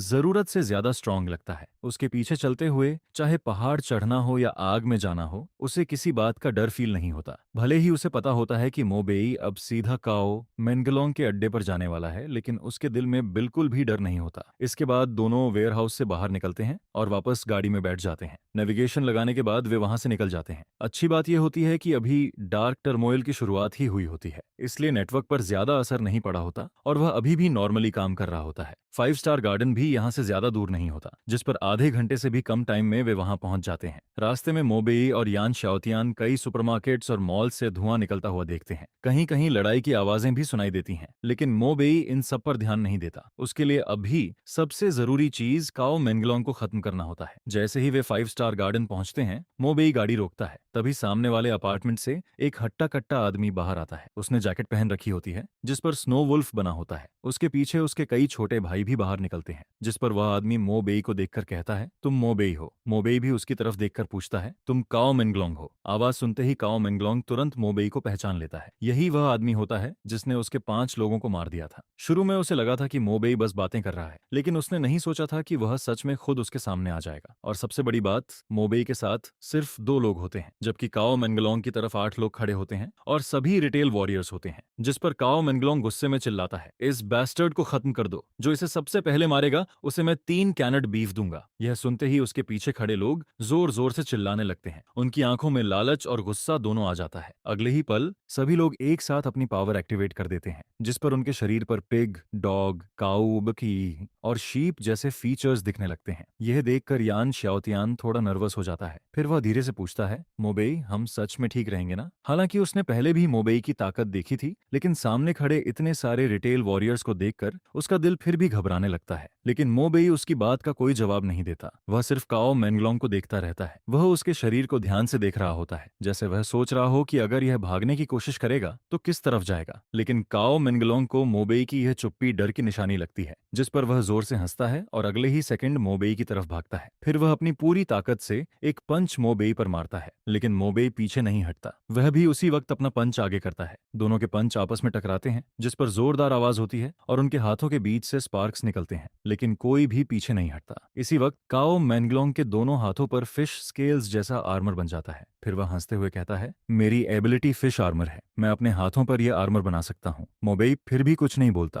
यह देखकर पीछे खड़े छोटे भाई और भी ज्यादा एक्साइटेड हो जाते हैं। बॉस काओ बहुत स्ट्रांग है, ये बैस्टर्ड ज्यादा देर नहीं टिकेगा, लगता है हमें लड़ने की जरूरत भी नहीं पड़ेगी। यान शाओतियान यह सब सुनकर और भी ज्यादा परेशान हो जाता है, लेकिन तभी मोबेई के कंधे पर बहता हुआ खून अचानक इकट्ठा होने लगता है, जिस पर अगले ही पल उसके कंधे पर एक अजीब इलेक्ट्रिक फिश का सिर बन जाता है। उसकी आंखों से हल्की रोशनी निकल रही होती है और उसका मुंह धीरे धीरे खुलने लगता है। फिर वह सीधा काओ मैंगलोंग के हाथ की तरफ बढ़ता है। काओ मैंगलोंग को बिल्कुल भरोसा होता है कि उसका आर्मर उसे बचा लेगा। उसे लगता है कि सामने वाला उसके डिफेंस को तोड़ ही नहीं पाएगा, लेकिन अगले ही सेकंड उस फिश हेड के तेज दांत उसके आर्मर को ऐसे चीर देते हैं जैसे वह कुछ था ही नहीं, जिस पर वह सीधा काओ मैंगलोंग के हाथ के अंदर घुस जाता है। फिर उसके बाद एक बहुत ही तेज सक्शन शुरू हो जाती है। काओ मैंगलोंग का खून तेजी से बाहर निकलने लगता है। यह फील होते ही काओ मैंगलोंग पहली बार सच में डर जाता है। उसे समझ आता है कि मोबेई बिल्कुल सिंपल इंसान नहीं है। वह पीछे हटना चाहता है, लेकिन मोबेई दोनों हाथों से उसके कंधे पकड़ लेता है,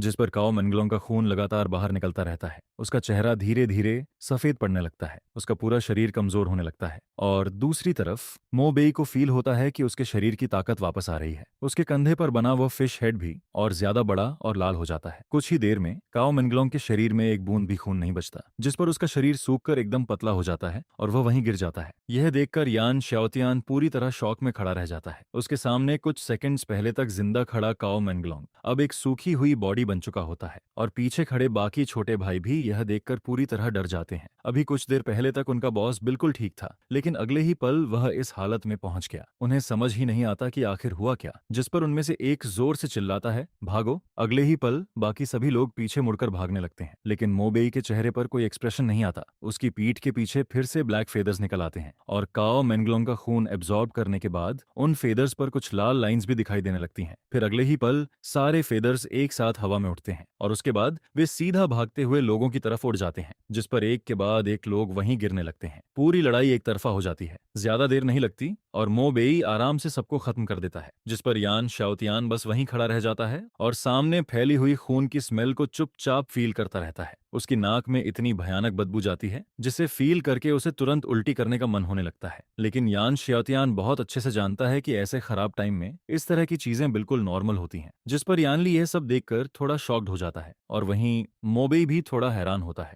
लेकिन उसे बिल्कुल उम्मीद नहीं होती कि यान शाओतियान जैसा इतना बड़ा और स्ट्रांग इंसान भी ये सब सह लेता है। जिस पर मोबेई कहता है, पहले इसे सॉल्व करते हैं, सप्लाईज शायद अपार्टमेंट के अंदर ही होंगी, सबको कार से बाहर निकालो और ऐसा दिखाओ जैसे हम लोग किसी मुसीबत में फंसे हुए हैं। यह सुनकर यान शाओतियान सिर हिलाता है और फिर कार का पीछे वाला कंपार्टमेंट खोल देता है, जिसके बाद जब सभी लोग अपार्टमेंट के अंदर पहुंचते हैं तब उन्हें काओ मैंगलोंग और उसके लोगों के द्वारा जमा किया गया बहुत सारा सामान दिखाई देता है। यह देखकर वहां मौजूद सभी लोग खुशी से पागल होने लगते हैं, जिस पर सभी लोग बहुत सावधानी से हर सामान को उठाना शुरू करते हैं, कोई भी चीज खराब ना हो जाए। इस वजह से हर फूड आइटम और डेली जरूरत की चीज को एक एक करके बहुत ध्यान से बाहर लाया जाता है। हालांकि यह सब सिर्फ खाने पीने और रोजमर्रा के सामान होते हैं, लेकिन इस टाइम पर इनकी कीमत गोल्ड और डायमंड से भी ज्यादा होती है। इसके बाद ताकि कुछ भी गलत ना हो, मोबेई खुद उन सामानों को ट्रक तक पहुंचाने का काम देखने लगता है। लेकिन तभी जब सभी लोग सामान लेकर वापस जा रहे होते हैं, तभी अचानक एक एक्सीडेंट जैसा सीन सामने आता है। एक बहुत बड़ा हाथ अचानक ट्रक के सामने आकर उसे रोक देता है, जिसे देखकर सभी लोग डर जाते हैं। वह एक प्लेन क्लॉथ्स वाइल्ड डॉग होता है। उसके पूरे शरीर पर ऐसे बाल होते हैं जैसे हजारों नुकीली सुइयां लगी हों। उसके मोटे और ताकतवर पैर जमीन को पकड़कर आगे की तरफ झुके हुए होते हैं, और वह पूरे ट्रक का रास्ता रोककर खड़ा रहता है, जिस पर उसका भद्दा और खतरनाक हाथ सीधे मोबेई की तरफ बढ़ने लगता है। लेकिन मोबेई एक भी बेकार बात नहीं करता, जिस पर वह तुरंत कार का डोर खोलता है और नीचे उतर जाता है। लेकिन जैसे ही मोबेई नीचे उतरता है, तभी दोनों तरफ की गलियों से एक के बाद एक और बड़े बड़े हाथ बाहर आने लगते हैं। देखते ही देखते वहां कुल 8 ऐसे मॉन्स्टर खड़े हो जाते हैं। वे सभी ग्रीन कपड़ों में होते हैं, लेकिन उनके शरीर किसी इंसान जैसे नहीं बल्कि जानवरों जैसे दिखते हैं। ऐसा लगता है जैसे शहर में मौजूद अलग अलग पेट्स म्यूटेट होकर इन मॉन्स्टर्स में बदल गए हों, और फिर वे सभी मिलकर मोबेई को ग्रुप में घेरने की कोशिश करते हैं, जिस पर मोबेई की पीठ के पीछे अचानक काले रंग के बड़े बड़े फेदर्स निकलने लगते हैं, जिसके बाद उसका पूरा शरीर सिर हवा में ऊपर उठ जाता है और फिर उसकी पीठ से निकले हुए उन फेदर्स की जड़ें अचानक एक्सप्लोड करती हैं और अगले ही पल वे सीधे उन मॉन्स्टर्स के शरीर में घुस जाती हैं, जिस पर हवा में खड़ा मोबेई अपने फेदर्स को फैलाता है और फिर उनसे एक बेहद तेज और खतरनाक अटैक करता है, जिसे देखकर साफ दिखाई देता है कि उन मॉन्स्टर्स के शरीर तेजी से सूखने लगते हैं। उनके अंदर का खून, ताकत और लाइफ फोर्स पल भर में खिंचने लगती है और कुछ ही सेकंड के अंदर वे सभी जमीन पर गिर जाते हैं, जिस पर दूसरी तरफ मोबेई को ऐसा फील होने लगता है जैसे उसका पूरा शरीर फिर से ताकत से भर गया हो, जैसे उसने अब तक जो भी एनर्जी खर्च की थी वह सब वापस आ गई हो और उसका शरीर फिर से अपनी पीक कंडीशन में पहुंच गया हो। इसके बाद मोबेई उन मॉन्स्टर्स की डेड बॉडी के पास जाता है और फिर अपने हाथों से उनके शरीर को चेक करने लगता है। कुछ देर बाद उसे उनके अंदर से कुछ ट्रांसपेरेंट गोल्डन क्रिस्टल्स मिलते हैं, जिस पर मोबेई समझ जाता है कि ये उन्हीं मॉन्स्टर्स के गोल्डन कोर हैं। इनमें उनकी ताकत का सोर्स जमा होता है। अगर कोई इन्हें एब्जॉर्ब कर ले तो उसकी अपनी ताकत भी बढ़ सकती है, लेकिन आम लोगों को इन्हें एब्जॉर्ब करने में बहुत टाइम लगता है, बिल्कुल ऐसे जैसे किसी स्टील को धीरे धीरे मेल्ट किया जाता है। उन्हें स्टेप बाय स्टेप आगे बढ़ना पड़ता है, लेकिन मोबेई अलग होता है, जिस पर उसके हाथ की हथेली में एक अजीब सी डार्क ब्रेथ दिखाई देने लगती है और फिर वह उन गोल्डन कोर को सीधे निगल लेता है। अगले ही पल एक बेहद प्योर एनर्जी उसके शरीर के अंदर जाने लगती है, जिसके बाद उसका लेवल अचानक बदल जाता है। Name Mobei, level 3, blood line level 5, gene sequence number 9527। यह देखकर मोबेई तुरंत सिस्टम इंटरफेस खोलता है और फिर वह देखता है कि उसका लेवल सीधे लेवल 3 तक पहुंच गया है, लेकिन उसे एक चीज समझ नहीं आती, यह ब्लड लाइन लेवल आखिर होता क्या है और उसका ब्लड लाइन लेवल अभी 5 क्यों है, जिस पर वह कुछ देर तक इसके बारे में सोचता है लेकिन फिर ज्यादा ध्यान नहीं देता। इसके बाद वह वापस कार में बैठता है और फिर यान शाओतियान के साथ मिलकर बार बार सप्लाईज लाने लगता है। ऐसे करते करते वे लोग कुल 6 बार आना जाना करते हैं और आखिर में विला का वेयर हाउस लगभग पूरा भर जाता है। यह सब देखकर यान नानजी और बाकी सभी लोग बहुत खुश हो जाते हैं, क्योंकि इन सामानों के साथ वे लोग सिर्फ जिंदा ही नहीं रह सकते बल्कि बहुत अच्छे से सरवाइव भी कर सकते हैं। जिस पर यान नानजी मुस्कुराते हुए कहता है, मोबेई, इन सप्लाईज के साथ हम लोग आराम से 2 या 3 साल तक सरवाइव कर सकते हैं। अभी तो हमें किसी चीज की कमी भी नहीं है। लेकिन यह सुनकर मोबेई सिर हिलाता है, क्योंकि उसके हिसाब से सप्लाईज जैसी चीज कभी ज्यादा नहीं होती और वैसे भी इन सामानों के लिए उसके पास अपना अलग प्लान होता है, जिस पर वह मन ही मन सोचता है कि उसे कम से कम 10 किलोमीटर के एरिया के अंदर मौजूद हर वेयर हाउस और हर शॉपिंग मॉल का सामान अपने पास जमा करना है। वह अपनी पावर का इस्तेमाल करेगा और जितना हो सके उतनी सप्लाईज इकट्ठा करेगा। इसके बाद शाम होते होते और फिर सनसेट के बाद मोबेई आसपास के लगभग हर वेयर हाउस और शॉपिंग मॉल को लूट चुका होता है। और जहां तक बाकी लोगों की लाइफ और डेथ का सवाल होता है, तो सच कहें तो उसे इससे कोई फर्क नहीं पड़ता। इस दुनिया में अब हर इंसान को सिर्फ अपने बारे में सोचना पड़ता है और मोबेई भी यही करता है। रात होने के बाद बाहर का माहौल अभी भी खतरनाक बना रहता है। सभी लोग जानते हैं कि दोबारा बारिश होने के बाद बाहर निकलना मौत को बुलाने जैसा होगा, जिस पर सभी लोग अपने अपने घरों के अंदर छिपे रहते हैं। लेकिन मोबेई की विला बाकी सबसे अलग होती है। वहां चारों तरफ लाइट्स जल रही होती हैं और धीरे धीरे बारबेक्यू की खुशबू पूरे एरिया में फैलने लगती है, क्योंकि मोबेई की देखरेख में वहां एक शानदार डूम्सडे बारबेक्यू पार्टी तैयार की जा रही होती है, जिस पर बारबेक्यू की खुशबू धीरे धीरे पूरी विला एरिया में फैलने लगती है और बहुत सारे लोगों का ध्यान अपनी तरफ खींचती है। और फिर कुछ ही देर बाद एक बिना बुलाया हुआ आदमी विला के बाहर आ जाता है। वह एक सूट पहना हुआ मिडिल एज्ड आदमी होता है, जो बाहर खड़े होकर कहता है, सर, मैंने पूरे दिन से कुछ गर्म नहीं खाया है, क्या आप मुझे थोड़ा सा खाना दे सकते हैं? मैं आपसे भीख मांगता हूँ। जिस पर उस आदमी को देखते ही यान नानजी अचानक मुस्कुराने लगता है, क्योंकि वह आदमी उसका पुराना राइवल होता है। उसकी रॉयल ग्रुप बस थोड़ा सा ही पीछे थी यान नानजी की तियानसिंग ग्रुप से। और जब यान नानजी ने पहले मोबेई से उस डार्क केओस के बारे में सुना था, तब उसने यह सोचकर कि चाहे बात सच हो या झूठ, पहले से तैयारी करना ज्यादा सही रहेगा, तुरंत अपनी विला को मजबूत करना शुरू कर दिया था। जिस पर उसने अपने लोगों को बाहर भेजकर बहुत सारी खरीदारी भी करवाई थी। वह बड़े स्केल पर फूड खरीद रहा होता है, लेकिन तभी ये आदमी उससे टकरा जाता है और फिर उसे टॉन्ट करने लगता है। वह कहता है कि तुम्हारा दिमाग खराब हो गया है। व्हाइट प्रेसिडेंट कंपनी जाकर पूरा सिचुएशन हैंडल करने की जगह यहाँ आकर सप्लाईज जमा कर रहा है। जिस पर हुआंग जियानमिन कहता है, बॉस हुआंग, आपको याद होगा जब मैं सप्लाईज जमा कर रहा था तब आपने मुझे देखकर हंसते हुए कहा था कि मैं पागल हो गया हूँ, लेकिन अब मैं सच में भूख से मरने वाला हूँ। सर, पुरानी बातों को भूल जाइए। रॉयल ग्रुप का प्रेसिडेंट होकर भी मेरे पास खाने को कुछ नहीं है। जिस पर यान नानजी कहता है, यहाँ मजाक मत करो, मेरे पास सच में कोई एक्स्ट्रा खाना नहीं है। यह सुनकर हुआंग जियानमिन जल्दी से कहता है, ऐसा मत कहिए कि आपका खाना खत्म हो गया है, मैं आपका सामान फ्री में नहीं लूंगा, मैं उसके बदले में कुछ दे सकता हूँ। जिस पर हुआंग जियानमिन अपनी वॉच उतारकर यान नानजी की तरफ बढ़ाता है, लेकिन यान नानजी उसे देखकर कहता है, बॉस हुआंग, आपको भी पता होना चाहिए कि इस दुनिया में एक्सपेंसिव वॉचेस की कोई वैल्यू नहीं बची है। यह सुनकर हुआंग जियानमिन जल्दी से कहता है, मेरे गैराज में अभी भी टॉप लग्जरी कार्स और सुपर कार्स हैं, मैं आपको सब दे दूंगा। जिस पर यान नानजी मोबेई की तरफ देखता है और फिर कहता है, मोबेई, ये सारी सप्लाईज तुमने लाई हैं, अब तुम ही बताओ कि क्या करना है। जिस पर मोबेई हल्का सा हंसता है और फिर कहता है, बॉसियन, आप क्या सोचते हो? यह सुनकर यान नानजी बिना कुछ सोचे सीधा कह देता है, तो फिर कुछ मत दो। जिस पर वह दोबारा हुआंग जियानमिन की तरफ देखकर कहता है, तुम अभी भी इंसान नहीं बने, क्या तुम सच में चाहते हो कि मैं तुम्हें यहाँ मरता हुआ देखूं? उसी समय वहां बाकी जगहों के कुछ और बॉसेस भी आ जाते हैं। वे सभी बाहर खड़े होकर यह सब देख रहे होते हैं। उन सबके चेहरे पर डर और बेचैनी साफ दिखाई दे रही होती है। जिस पर उनमें से एक कहता है, हम सब इंसान हैं, तुम लोग इतने कोल्ड और डेंजरस कैसे हो सकते हो? यह सुनते ही यान नानजी के पूरे शरीर की मसल्स अचानक फूलने लगती हैं और अगले ही पल वह एक बहुत बड़े मस्कुलर बुलहेड में बदल जाता है। उसकी नाक से गर्म हवा निकलती है और फिर वह एक जोरदार रोर करता है। उसकी आवाज इतनी खतरनाक होती है कि वहां मौजूद सभी लोगों के कान लगभग फटने लगते हैं, जिस पर कोई भी वहां रुकने की हिम्मत नहीं करता। फिर यान नानजी उन सबकी तरफ देखकर कहता है, अब बोलो, तुम में से कौन है जो मेरे सामने खड़े होकर दोबारा यह बात कहेगा? यह देखकर वहां मौजूद सभी लोग तुरंत चुप हो जाते हैं और फिर डरकर वहां से चले जाते हैं। जिस पर यान नानजी अचानक गहरी सांस लेता है और फिर कहता है, मैं यान नानजी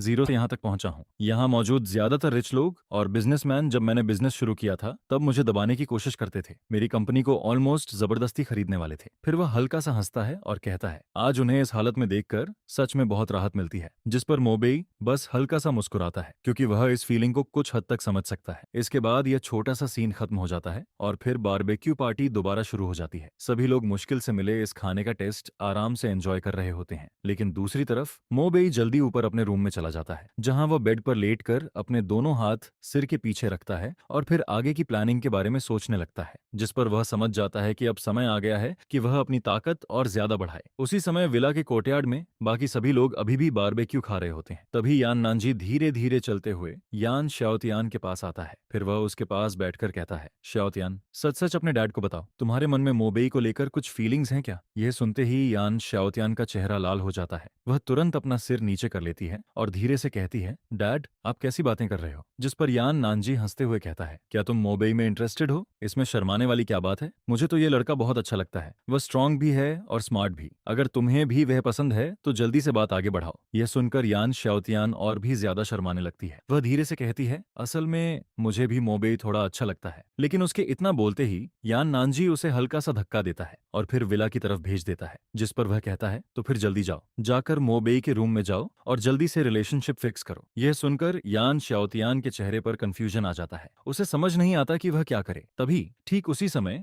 विला के बाहर एक कैडिलैक आकर रुकती है और फिर उसमें से एक येलो हेयर वाला लड़का बाहर निकलता है। जिस पर जैसे ही यान शाओतियान उसे देखती है उसके चेहरे का एक्सप्रेशन तुरंत बदल जाता है और दूसरी तरफ यान नानाजी का चेहरा भी धीरे धीरे डार्क होने लगता है, क्योंकि वह लड़का ली चिंगशान होता है, जो हमेशा से यान शाओतियान के पीछे पड़ा हुआ होता है। फिर ली चिंगशान हंसते हुए कहता है, अंकल यान, आप भी यहाँ हो, बहुत अच्छा हुआ। अब मैं एक रियल वॉरियर बन चुका हूँ। मैं इस बार शाओतियान को प्रपोज करने आया हूँ। अब मैं आपकी प्रेशियस बेटी के लायक हूँ। लेकिन उसे यान नानजी के चेहरे की हालत से कोई फर्क नहीं पड़ता। जिस पर वह अपनी कार का पीछे वाला बॉक्स खोलता है और उसमें से कुछ पुराने और एक्सपायर्ड कैनेड फूड बाहर निकालता है। फिर वह उन कैंस को आगे बढ़ाते हुए कहता है, अंकल यान, शाओतियान, ये फूड रख लीजिए, इसे मेरी तरफ से गिफ्ट समझिए। फिर वह घमंड से कहता है, 30 ईयर कॉन्ट्रैक्ट और 30 साल की मेहनत के बाद अब मैं पहले वाला इंसान नहीं रहा। यह सुनकर यान शाओतियान अपना चेहरा दूसरी तरफ घुमा लेती है। उसकी आंखें थोड़ी लाल हो जाती हैं, लेकिन वह इमोशनल नहीं होती, बल्कि उसे बहुत शर्मिंदगी फील होती है कि ऐसा इंसान उसे पसंद करता है। जिस पर यान नानजी यान शाओतियान के सामने खड़ा हो जाता है और फिर ली चिंगशान की तरफ देखकर कहता है, मैं तुम्हें आखिरी बार समझा रहा हूँ, शांत रहो। लेकिन ली चिंगशान हंसते हुए कहता है, अब मैं एक हाई लेवल वॉरियर हूँ। अगर आपको अभी भी यकीन नहीं है तो मुझे मारकर देख लीजिए। मैं आपको 3 पंच मारने का मौका देता हूँ। यह सुनते ही यान नानजी का गुस्सा पूरी तरह फट जाता है। अगले ही पल उसका शरीर फिर से बदलने लगता है और वह एक 3 मीटर लंबे मसलर बुलहेड में बदल जाता है। फिर वह दांत भींचते हुए कहता है, अगर तुम मेरे 3 पंच झेल गए तो मैं शाओतियान की शादी तुमसे कर दूंगा। यह देखकर ली चिंगशान भी थोड़ा घबरा जाता है, लेकिन फिर भी वह हिम्मत दिखाते हुए कहता है, ठीक है, जैसा आपने कहा, अगर मैं आपके 3 पंच झेल गया तो शाओतियान मेरी होगी। जिस पर यान नानजी उसे घूरते हुए एक एक शब्द बोलता है, मैं कोई सिविलाइज्ड आदमी नहीं हूँ और मैं जेंटलमैन बनने का नाटक भी नहीं करता। लेकिन तभी ली चिंगशान पीछे हटने लगता है और फिर कहता है, अगर आपको मैं पसंद नहीं हूँ तो मैं मैं चला जाता हूँ, लेकिन अंकल यान, मैं श्याओतियान को बहुत अच्छे से रखूंगा। आखिर वह सिर्फ एक नॉर्मल लड़की है, अगर वह मेरे साथ रहेगी तो उसे कभी तकलीफ नहीं होगी। यह सुनते ही यान नानजी पूरी तरह भड़क जाता है, जिस पर वह तुरंत पास में रखा बारबेक्यू ग्रिल उठा लेता है। जिस पर यान नानजी वह बारबेक्यू ग्रिल उठाकर सीधे कैडिलैक की तरफ फेंक देता है और दूसरी तरफ ली चिंगशान जल्दी से वहां से भागने लगता है। उसके हाथ में अभी भी वे 7 एक्सपायर्ड कैंड फूड होते हैं, लेकिन भागते हुए भी वह पीछे मुड़कर देखना नहीं भूलता। जिस पर यान नानजी गुस्से में उसे घूरता रहता है। वह सिर्फ यही सोचता है कि काश उसने अभी कम खाना नहीं खाया होता, वरना वह अभी उड़कर उस लड़के को टुकड़ों में फाड़ देता। इसके बाद जब ली चिंगशान वहां से चला जाता है, तब यान नानजी वापस अपने नॉर्मल रूप में आ जाता है। फिर वह यान श्याओतियान की तरफ देखता है और बाकी सभी लोगों के सामने कहता है, श्याओतियान, मोबई वाली बात के बारे में फिर से सोचो, जल्दी शुरू करो। यह सुनकर यान श्याओतियान इस बार मना नहीं करती। उसके अंदर सिर्फ नर्वसनेस होती है। वह धीरे से सिर हिलाती है, जिस पर उसके मन में उसके डैड की बातें बार बार घूमने लगती हैं। आखिर रिटेल वॉरियर सिस्टम वाले लोग नॉर्मल इंसानों से कई गुना ज्यादा स्ट्रांग होते हैं और वह दूसरी चीजों में भी वैसे ही होते हैं। मोबई की ताकत इतनी ज्यादा है कि वह खुद नहीं जानती कि वह उसे संभाल भी पाएगी या नहीं, लेकिन फिर अगले ही पल यान शियाओतियान जल्दी से सिर हिलाकर खुद को संभालती है। आखिर वह यान शियाओतियान है जिसे हमेशा से कोल्ड ब्यूटी कहा जाता है। वह आखिर कैसी अजीब बातें सोच रही होती है। इसके बाद विला की स्ट्रेंथनिंग पूरी तरह खत्म हो जाती है। अब विला का हर कोना, यहाँ तक कि नीचे की फाउंडेशन भी वज्र मटेरियल से पूरी तरह कवर हो चुकी होती है, जिस पर अब अगर कोई मिसाइल भी विला पर गिरा दे तब भी विला की डिफेंस नहीं टूटती। यहाँ तक कि अगर बहुत सारे रिटेल वॉरियर्स मिलकर भी अटैक करें तब भी विला बिल्कुल सेफ रहती है। इसके बाद मोबेई यान फैमिली के फादर और डॉटर को बुलाता है। फिर वह कहता है, अब हमें जल्दी से अपना लेवल बढ़ाना होगा और इसके लिए सबसे अच्छा तरीका यह है कि बाहर के लोग उन म्यूटेटेड मॉन्स्टर्स को मारें और फिर उनके गोल्डन कोर हमारे पास लाएं।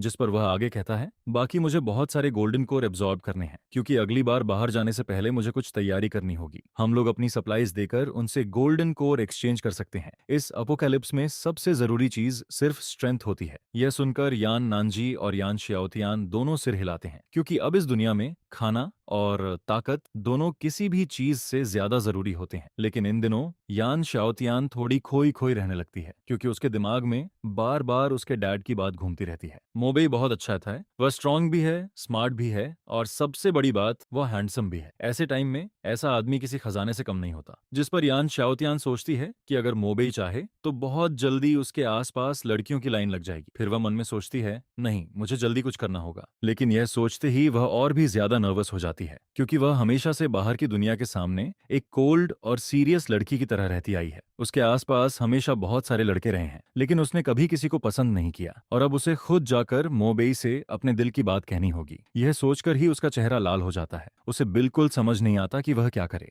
लेकिन तभी जब यान शाओतियान अपने मन में यह सब सोच रही होती है, तभी कुछ गाड़ियां विला के बाहर आकर रुकती हैं, जिस पर उन कार से कुछ लोग नीचे उतरते हैं। उनके हाथ में कुछ स्नेक स्किन बैग्स होते हैं और उन बैग्स के अंदर बहुत सारे गोल्डन कोर भरे होते हैं। दूसरी तरफ मोबेई पहले ही विला के बाहर लगे सर्विलांस से यह सब देख चुका होता है, जिस पर वह सीधा दरवाजा खोलकर बाहर चला जाता है। जैसे ही वे लोग मोबेई को देखते हैं, वे तुरंत बहुत ऑनेस्टली बिहेव करने लगते हैं, क्योंकि वे जानते हैं कि मोबेई कोई नॉर्मल इंसान नहीं बल्कि एक बहुत डेंजरस आदमी है। जिस पर उनमें से एक जल्दी से कहता है, गलत मत समझिए, हमारा कोई बुरा इरादा नहीं है, हम बस सप्लाईज एक्सचेंज करने आए हैं। फिर वह अपने हाथ में पकड़ा हुआ बैग खोलता है और कहता है, ये सब गोल्डन कोर हैं जो हमने उन मॉन्स्टर्स को मारकर निकाले हैं। जिस पर मोबेई उन बैग्स के अंदर नजर डालता है। वहां कम से कम 10 से ज्यादा गोल्डन कोर होते हैं। इसके बाद मोबेई सिर हिलाता है और फिर लोगों से कहता है कि कुछ सप्लाईज लाकर इन लोगों को दे दो। जिसके बाद वह सारे गोल्डन कोर लेकर वापस विला के अंदर आ जाता है। वापस आने के बाद मोबेई उनमें से एक एक गोल्डन कोर यान नानजी और यान शाओतियान को देता है, ताकि वे लोग भी उसे एब्जॉर्ब कर सकें। लेकिन मोबेई जैसा नहीं होता, क्योंकि नॉर्मल रिटेल वॉरियर्स के लिए एक गोल्डन कोर एब्जॉर्ब करना ही बहुत मुश्किल होता है। उसमें बहुत ज्यादा एनर्जी लगती है। एक गोल्डन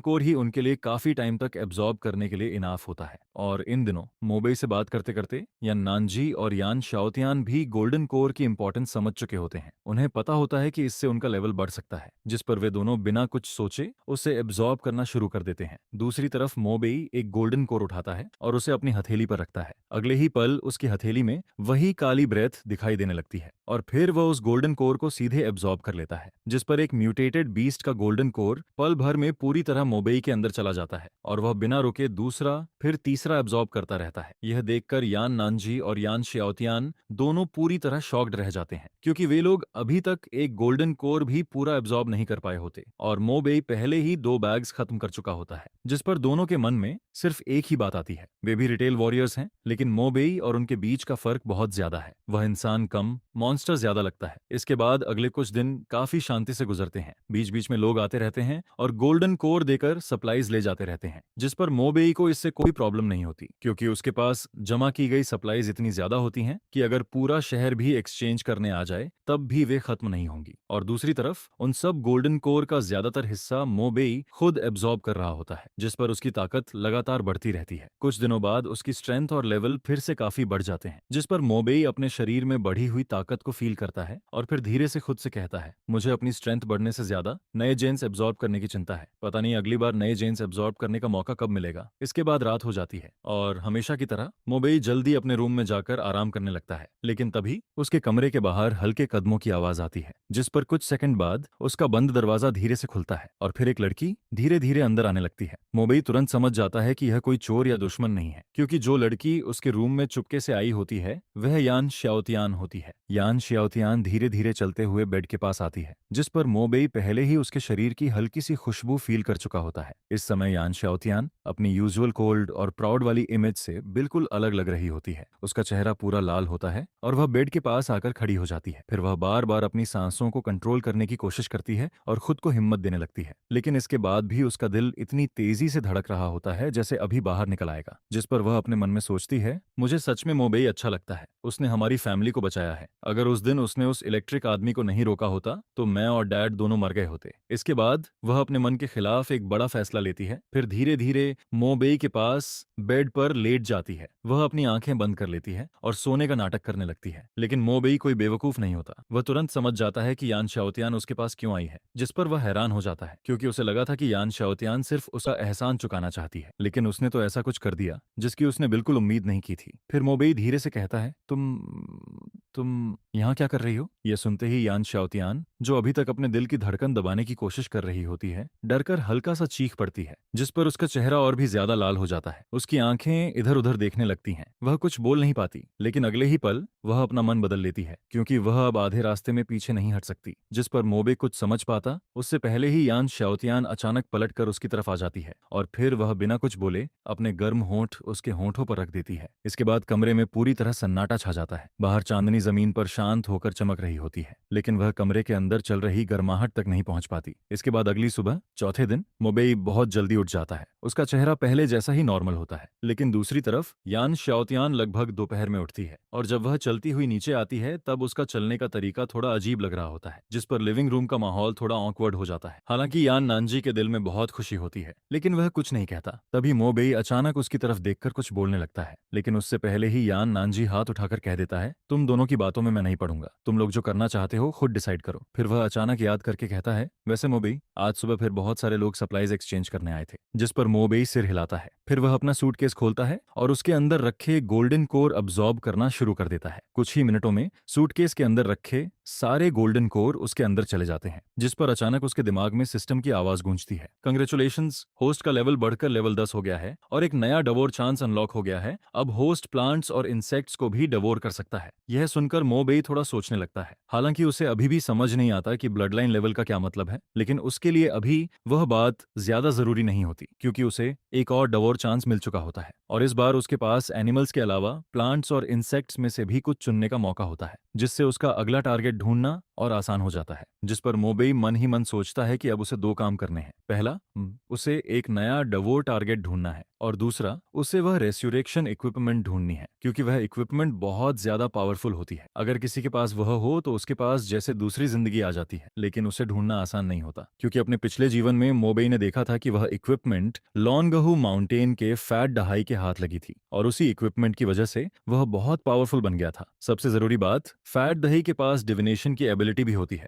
और उसकी मदद से वह हर तरह के ट्रेजर ढूंढ सकता है, जिस पर मोबेई समझ जाता है कि अभी के लिए उसका मेन टारगेट यही है। पहले फैट दहाई को ढूंढना है और फिर उसे अपने साथ लेना है। ये सोचते ही मोबेई यान शाओतियान को साथ लेकर बाहर निकल जाता है। फिर दोनों विला से निकलकर एक रेड कार में बैठते हैं और लॉन्गहू माउंटेन की तरफ निकल जाते हैं, क्योंकि इस बार वे सप्लाईज कलेक्ट करने नहीं जा रहे होते। रास्ते में यान शाओतियान उससे पूछती है, हम आखिर वहां क्यों जा रहे हैं, जिस पर मोबेई उससे कुछ नहीं छुपाता। वह फैट दहाई की डिविनेशन एबिलिटी के बारे में बताता है और साथ ही उस रेस्यूरेशन इक्विपमेंट के बारे में भी सब कुछ बता देता है। यह सुनकर यान शाओतियान बहुत शॉक्ड हो जाती है। फिर वह कहती है, यह तो सीधा सीधा रिवाइवल वाली चीज लग रही है, क्या सच में ऐसी इक्विपमेंट मौजूद हो सकती है? लेकिन अगले ही पल वह खुद ही चुप हो जाती है, क्योंकि जब इस दुनिया में जानवर, पेड़ पौधे और कीड़े तक मॉन्स्टर बन सकते हैं तो फिर ऐसी चीज का होना भी उतना शॉकिंग नहीं लगता। इसके बाद रास्ता बिल्कुल खाली रहता है। सड़क पर और कोई गाड़ी नहीं होती, जिस पर वे लोग बिना रुके लगभग 2.5 घंटे तक ड्राइव करते हैं और आखिर में लॉन्गहू माउंटेन पहुंच जाते हैं। लेकिन मोबेई वहां का सीनरी देखने नहीं आया होता, जिस पर वह कार को सीधे टाओइस्ट टेम्पल के बाहर रोक देता है। फिर जैसे ही दोनों कार से नीचे उतरते हैं, तभी सामने का दरवाजा अचानक खुल जाता है और उसके बाद टाओइस्ट रोब पहना हुआ एक मोटा आदमी बाहर निकलता है। उसकी आंखें नींद से भरी होती हैं और वह चलते चलते जम्हाई ले रहा होता है। फिर वह कहता है, हम इंसेंस के बदले हर तरह की सप्लाईज ले सकते हैं, सबसे अच्छा होगा अगर तुम्हारे पास फूड हो। लेकिन उसकी बात पूरी होती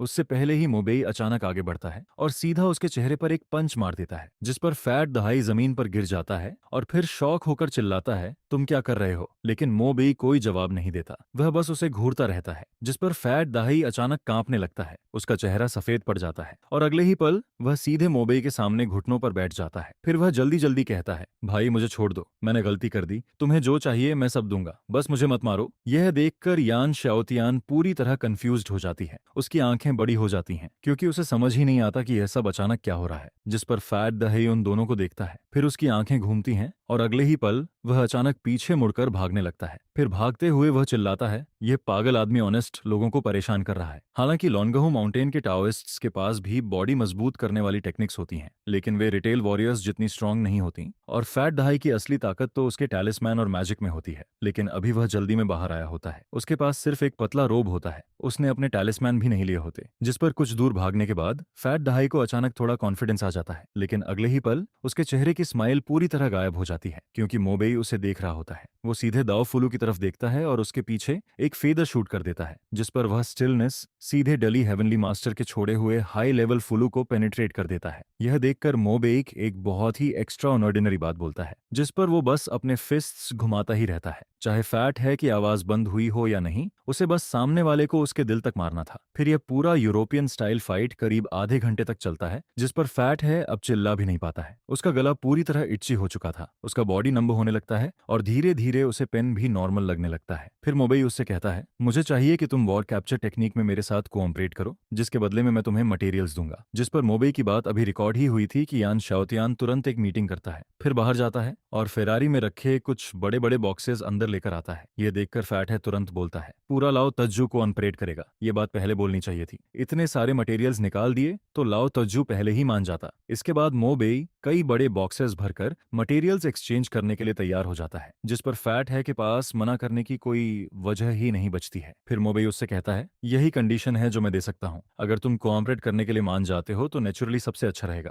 लेकिन अगर नहीं मानोगे तो मैं तुम्हें तब तक मारता रहूंगा जब तक तुम मान नहीं जाते। यह सुनकर उसी समय फैट दहाई के होंठ फड़कने लगते हैं। उसकी आंखों के आगे अंधेरा छा जाता है। उसके मन में बस यही आता है कि यह आदमी जरूर किसी मेल हार्मोन का स्प्लिट वर्जन है। इसने चीजों को बहुत ज्यादा ओवर कर दिया है। ये शांग की तरह ही प्रॉपर कॉपी लगता है। अगर सामने वाला एग्री नहीं करता तो ये बस मारना शुरू कर देता है, जिस पर फैट है तुरंत बोलता है, ठीक है मैं मानता हूँ, मैं तुम्हारी बात मानता हूँ। मेरी बैटल कैप्चर टेक्निक सच में कुछ ट्रेजर्स की लोकेशन कैलकुलेट कर सकती है, मैं तुम्हारी हेल्प करूंगा। यह देखकर मोबेई भी थोड़ा हैरान हो जाता है। उसे खुद भी उम्मीद नहीं थी कि यह इतना स्मूथली हो जाएगा। जिस पर उसके मन में आता है कि पहले मारो और फिर बात करो वाला उसका तरीका शायद सच में काम करता है। इसके बाद फैट है जल्दी से अपना सामान पैक करता है और फिर वह लॉन्गहू माउंटेन छोड़ देता है। फिर करीब 2.5 घंटे बाद सभी लोग वापस विला में पहुंचते हैं, जिस पर फेरारी अभी रुकती ही है कि मोबेई अचानक बोलता है, सेकंड रियलम बहुत जल्द खुलने वाला है, इस दौरान तुम हमारे साथ ही रहोगे। अभी तुम्हें कुछ करने की जरूरत नहीं है, बस आराम करो, रिकवर करो और सिचुएशन खुलने का वेट करो। जिस पर फैट दहाई और मेंगडुओ दोनों सिर हिलाते हैं। फिर फैट है को सेटल कर दिया जाता है। इसके बाद मोबेई यान शाओतियान को लेकर यान नानजी के पास जाता है और उसे यहाँ की पूरी सिचुएशन का जनरल आइडिया बताता है। फिर देखते ही देखते शाम हो जाती है और डिनर का टाइम आ जाता है, जिस पर फैट दहाई भी मोबेई और बाकी लोगों के साथ खाना खाने बैठता है। लेकिन मोबेई को जल्द ही महसूस होता है कि फैट दहाई खाना खा नहीं रहा, बल्कि पूरा टेबल साफ करता जा रहा है। यहाँ तक कि फेंग जू का जो बच्चों वाला मेन्यू था वह भी उसे बहुत टेस्टी लगने लगता है, जिस पर कुछ ही देर में टेबल पर रखा लगभग सारा खाना खत्म हो जाता है। यह देखकर यान नानजी के मन में भी एक अजीब सा थॉट आता है। उसे लगता है कि यह लड़का कहीं जूबाजी का रीइंकार्नेशन तो नहीं है। यह सुनकर मोबेई के होंठ भी हल्के से ट्विच करते हैं। उसके मन में अचानक डाउट आता है कि क्या वह सच में जिस मोटे आदमी को लेकर आया है वही फ्यूचर में ड्रैगन किंगडम के सबसे बड़े पावर हाउसेस में से एक बनने वाला है। लेकिन वह इन सब बातों को साइड में रख देता है, क्योंकि उसके लिए अभी सबसे इंपॉर्टेंट चीज सेकंड रियलम का रेस्यूरेक्शन लेवल इक्विपमेंट है। वही अभी उसका सबसे बड़ा टारगेट बना हुआ है और अभी भी उसके पास उसे डवोर करने का चांस मौजूद है। जिस पर मोबेई के मन में आता है कि अभी बेकार की बातें सोचने का कोई फायदा नहीं है। उसके लिए सबसे जरूरी चीज बस यही है कि सेकंड रियलम खुलने से पहले वह अपने करंट डवोरिंग स्टेज को कंप्लीट कर ले। अब मोबेई म्यूटेटेड एनिमल्स, प्लांट्स और इंसेक्ट्स को डवोर कर सकता है, यानी कि वह लाइफ ट्रांसफॉर्मेशन की स्टेज तक पहुंच चुका है। लेकिन अब सवाल यह था कि अगला डवोर किसे किया जाए। इसी समय लिविंग रूम में चल रहा टीवी अचानक इमरजेंसी वेव स्केल पर स्विच हो जाता है, जिस पर न्यूज में बताया जाता है कि फर्स्ट रिसर्च इंस्टीट्यूट में एक इमॉर्टल म्यूटेटेड कॉकरोच दिखाई दिया है। अब मिलिट्री की तरफ से लगातार रेजिडेंट्स की हेल्प मांगी जा रही है। फिर टीवी पर एक पिक्चर दिखाई जाती है जिसमें इंस्टीट्यूट की लैब के अंदर का सीन दिखता है। वहां एक काले रंग का कॉकरोच दिखाई देता है जो साइज में लगभग एक किटन जितना बड़ा था। वह पूरे लैब में इधर उधर दौड़ता रहता है और सब कुछ बर्बाद करता जा रहा है, जिस पर कुछ ही देर में पूरा लैबोरेटरी मेज बन जाता है। वहां मौजूद सारे रिसर्चर्स उस जायंट कॉकरोच के सामने कुछ भी नहीं कर पाते हैं। फिर टीवी पर एक और कैओटिक सीन दिखता है जहां कोई हॉट वेपन से शूट करता है। फ्लेम्स बाहर निकलती हैं और यहां तक कि ऑटोमेटिक राइफल तक इस्तेमाल की जाती है। लेकिन जैसे ही बुलेट उस कॉकरोच को लगती है वह उसकी ब्लैक शेल से टकराकर वापस उछल जाती है और चिंगारियां निकलने लगती हैं। ये देखकर मोबेई धीरे से बोलता है, मैंने नहीं सोचा था कि कॉकरोच भी लाइफ ट्रांसफॉर्मेशन तक पहुंच जाएगा। लगता है अब सच में ये डिजास्टर कंट्रोल के बाहर जाता जा रहा है। फिर वह आगे बोलता है, मिलिट्री तक ऑनलाइन हेल्प मांग रही है। इसका मतलब सिचुएशन सच में बहुत खराब है। अच्छी बात बस इतनी है कि अभी सिर्फ एनिमल्स, प्लांट्स और इंसेक्ट्स म्यूटेट हो रहे हैं। बैक्टीरिया और माइक्रो ऑर्गेनिजम्स अभी नहीं बदले हैं, वरना अगर बैक्टीरिया भी म्यूटेट करने लगते तो ब्लू स्टार तुरंत एक रियल हिल बन जाता। इसके बाद मोबेई की आंखें धीरे से सिकुड़ती हैं। फिर वह बोलता है, उस कॉकरोच को अंडर एस्टिमेट मत करो। इतने सारे हॉट वेपन्स और जीरो लाइफ लेवल के अटैक के बीच भी वह अभी तक बचा हुआ है। ये बिल्कुल आसान नहीं है। फिर अचानक वह खड़ा होता है और कहता है, मैं अभी लैब जा रहा हूँ, मैं आता हूँ, तुम सब विला में ही रहना, बिना वजह बाहर मत जाना, बाकी बातें मैं वापस आकर करूंगा। यह सुनकर यान नानजी थोड़ा चौंक जाती है। उसके मन में आता है कि यह लड़का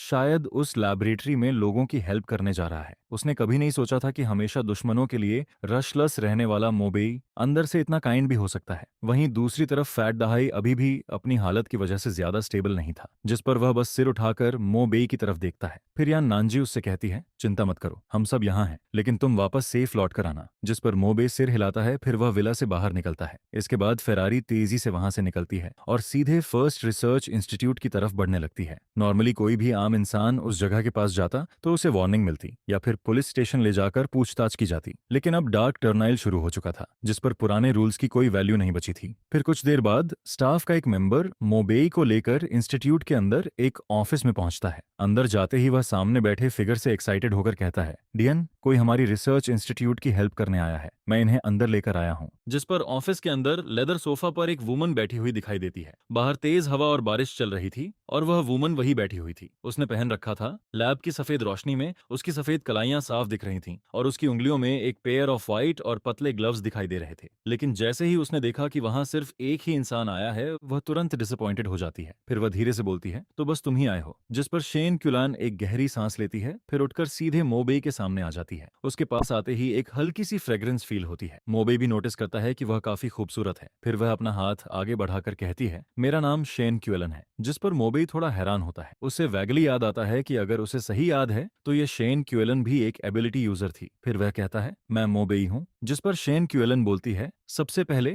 यहाँ आकर हमारी हेल्प करने के लिए थैंक्स, लेकिन ये कॉकरोच बिल्कुल भी कोई नॉर्मल म्यूटेंट बीस्ट नहीं है और हमारे लैब में ज्यादातर लोग सिर्फ बिगिनर लेवल के हैं। फिर वह थोड़ा रुककर कहती है, सब लोग अलग हैं, लेकिन सिंस तुम हेल्प करने आए हो तो मैं बस यही चाहती हूँ कि तुम अपनी सेफ्टी का ध्यान रखो। जिस पर मोबे सीधा जवाब देता है, डीन शन, बेकार की बातों को रहने दीजिए, अगर मैं यहाँ हेल्प करने आया हूँ तो मैं आपको पीछे नहीं खींचूंगा। इसके बाद शेन क्यूएलन खुद मोबेई को लेकर लेबोरेटरी के अंदर जाती है। अंदर का पूरा लैब पूरी तरह मेज बना हुआ था। स्पेशल मटेरियल से बनी वॉल्स तक में बड़े बड़े होल्स हो चुके थे। पूरा सीन देखने लायक नहीं था। वहां रिसर्च इंस्टीट्यूट के कई जीरो बीस्ट वॉरियर्स भी मौजूद थे, लेकिन इतने लोगों के होने के बावजूद वह म्यूटेंट कॉकरोच किसी को भी मौका नहीं दे रहा था। फिर अचानक जो म्यूटेंट कॉकरोच इतने लोगों के अटैक के बीच भी बिल्कुल ठीक था, वह अचानक रुक जाता है और सीधे मोबेई की तरफ दौड़ने लगता है। यह देखकर मोबेई भी शॉक्ड रह जाता है और मन ही मन गाली देता है। आधे मीटर जितना बड़ा वह जायंट कॉकरोच एक बेहद अजीब पोज में उसकी तरफ कूदता है, जिस पर मोबेई के दिमाग में बस एक ही बात आती है, इतने सारे लोग यहाँ खड़े हैं और इसके बगल में इतनी खूबसूरत डीन शेन क्यूलान भी खड़ी है, लेकिन यह कॉकरोच सिर्फ मेरी तरफ ही क्यों आ रहा है। वहीं दूसरी तरफ शेन क्यूएलन भी यह देखकर रिएक्ट करती है, लेकिन वह जीरो बीस्ट वॉरियर नहीं थी, इसलिए वह कुछ भी नहीं कर सकती थी। जिस पर पूरा कैओटिक सीन अचानक एक अजीब सी खामोशी में बदल जाता है। वहां मौजूद सभी लोग एक साथ मोबेई की तरफ देखने लगते हैं। सबको लगता है कि अब उसके साथ कुछ बुरा होने वाला है। फिर कुछ देर के लिए मोबेई भी रुक जाता है। वह ऑलमोस्ट अपने ट्रांसफॉर्मेशन स्टेट में जाने ही वाला था, लेकिन तभी अचानक एक ऐसा सीन होता है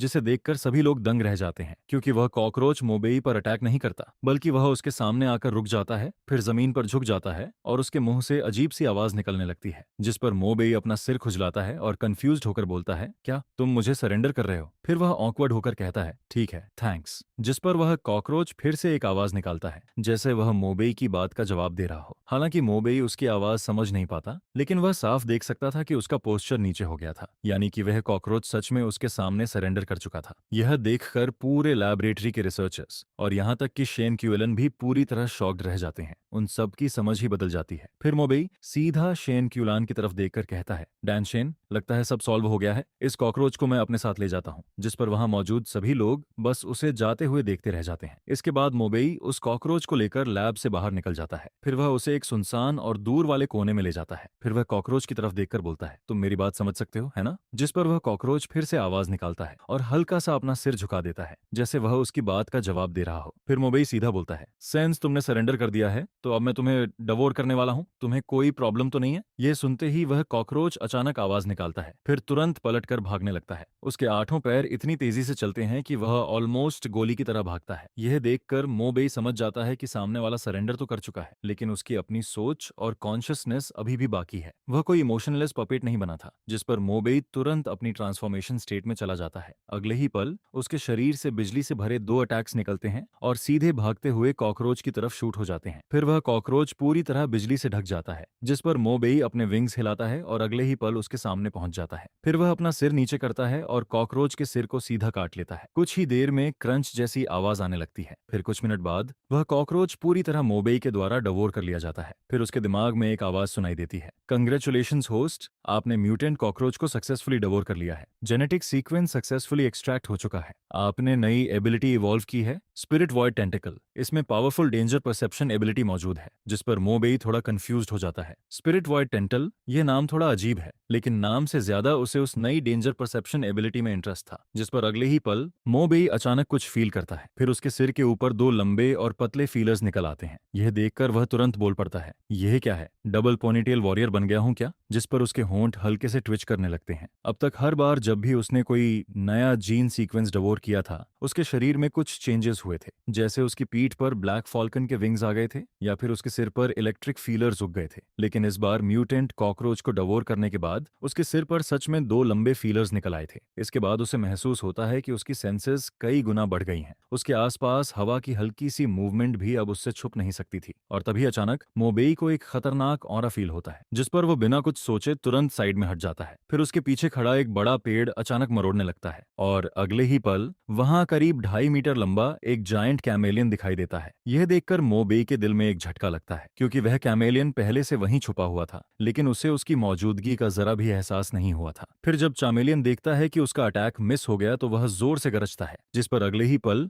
वह अपने चारों पैरों में ताकत लगाकर फिर से मोबेई की तरफ झपटता है। वह सीधा मोबेई मोबेई की तरफ झपटता है। लेकिन अब मोबेई न सिर्फ सामने वाले की स्लो मूवमेंट को साफ साफ देख पा रहा था, बल्कि वह उसकी पूरी मूवमेंट ट्रैजेक्टरी भी एक्यूरेटली समझ पा रहा था। जिस पर अगले ही पल मोबेई अपना हाथ आगे बढ़ाता है और सीधे उस कैमेलियन के पेट पर रख देता है। फिर अचानक उसके हाथ से अनगिनत तेज दांत बाहर निकलते हैं, जिस पर वह कैमेलियन जोर से चीखने लगता है। उसके पेट का मांस पागलों की तरह फटने लगता है और कुछ ही सेकंड में उसके अंदर के सारे ऑर्गन्स बाहर निकल जाते हैं, जिस पर वह जायंट कैमेलियन वहीं पर तुरंत मर जाता है। यह देखकर मोबे कुछ देर तक अपने खून से भरे हाथ को देखता रहता है। वह काफी देर तक शॉक्ड खड़ा रहता है। फिर धीरे धीरे उसे होश आता है। इसके बाद उसके चेहरे पर एक्साइटमेंट आ जाती है। उसे समझ आ जाता है कि इस कॉकरोच टेंटेकल का इफेक्ट बिल्कुल छोटा नहीं है। इस चीज के साथ जब भी वह किसी से फाइट करेगा, उसके पास एक बहुत बड़ा एडवांटेज रहेगा। लेकिन तभी अचानक पूरे आसमान का माहौल बदल जाता है। जो साफ स्काई थी वह अचानक काले बादलों से भर जाती है। फिर दूर किसी डायरेक्शन से एक काला लाइट पिलर सीधा आसमान में उठता है, जिस पर उसी समय वहां मौजूद अनगिनत लोग यह सीन देखते हैं। सेकंड रियलम खुल चुका था। यह देखकर मोबेई की आंखें सिकुड़ जाती हैं। उसकी आंखों में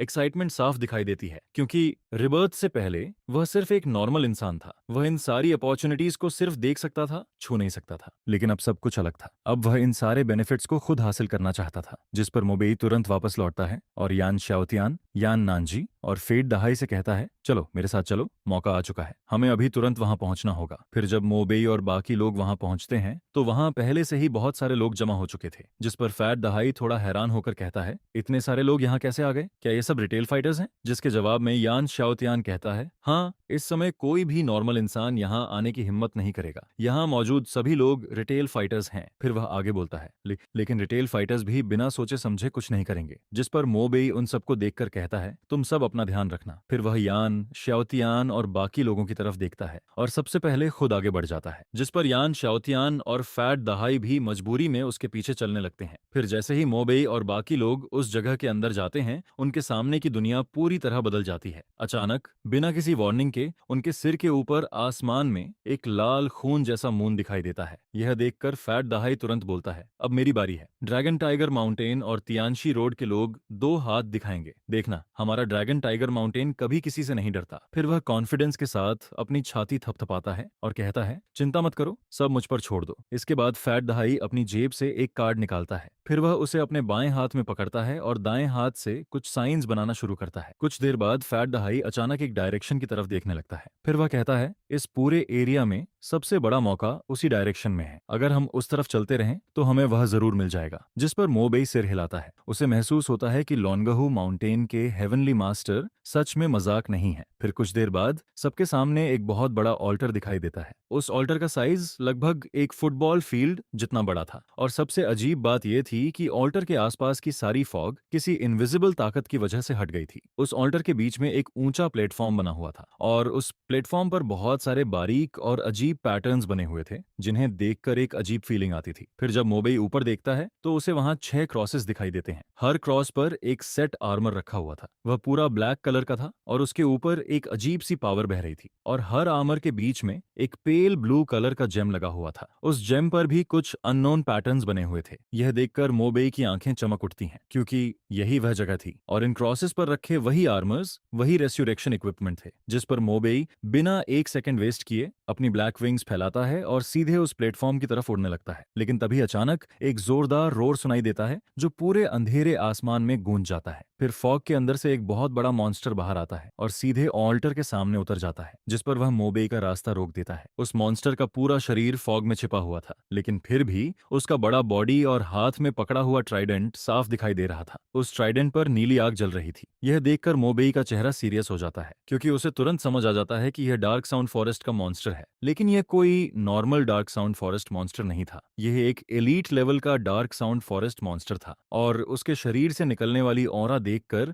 मोबेई तुरंत समझ जाता है कि उसका लेवल बहुत ज्यादा था। वह मॉन्स्टर लेवल 20 तक पहुंच चुका था। यह महसूस करते ही मोबेई के चेहरे पर सीरियस एक्सप्रेशन आ जाता है। उसे समझ आ जाता है कि इस रेस्यूरेक्शन आर्मर को पाना इतना आसान नहीं होने वाला, क्योंकि उसके सामने अब लेवल 20 का डार्क साउंड फॉरेस्ट मॉन्स्टर खड़ा था। जिस पर उसके मन में अचानक एक सवाल आता है, अपनी पिछली लाइफ में आखिर फैट दहाई ने इस रेस्यूरेक्शन आर्मर को कैसे हासिल किया था?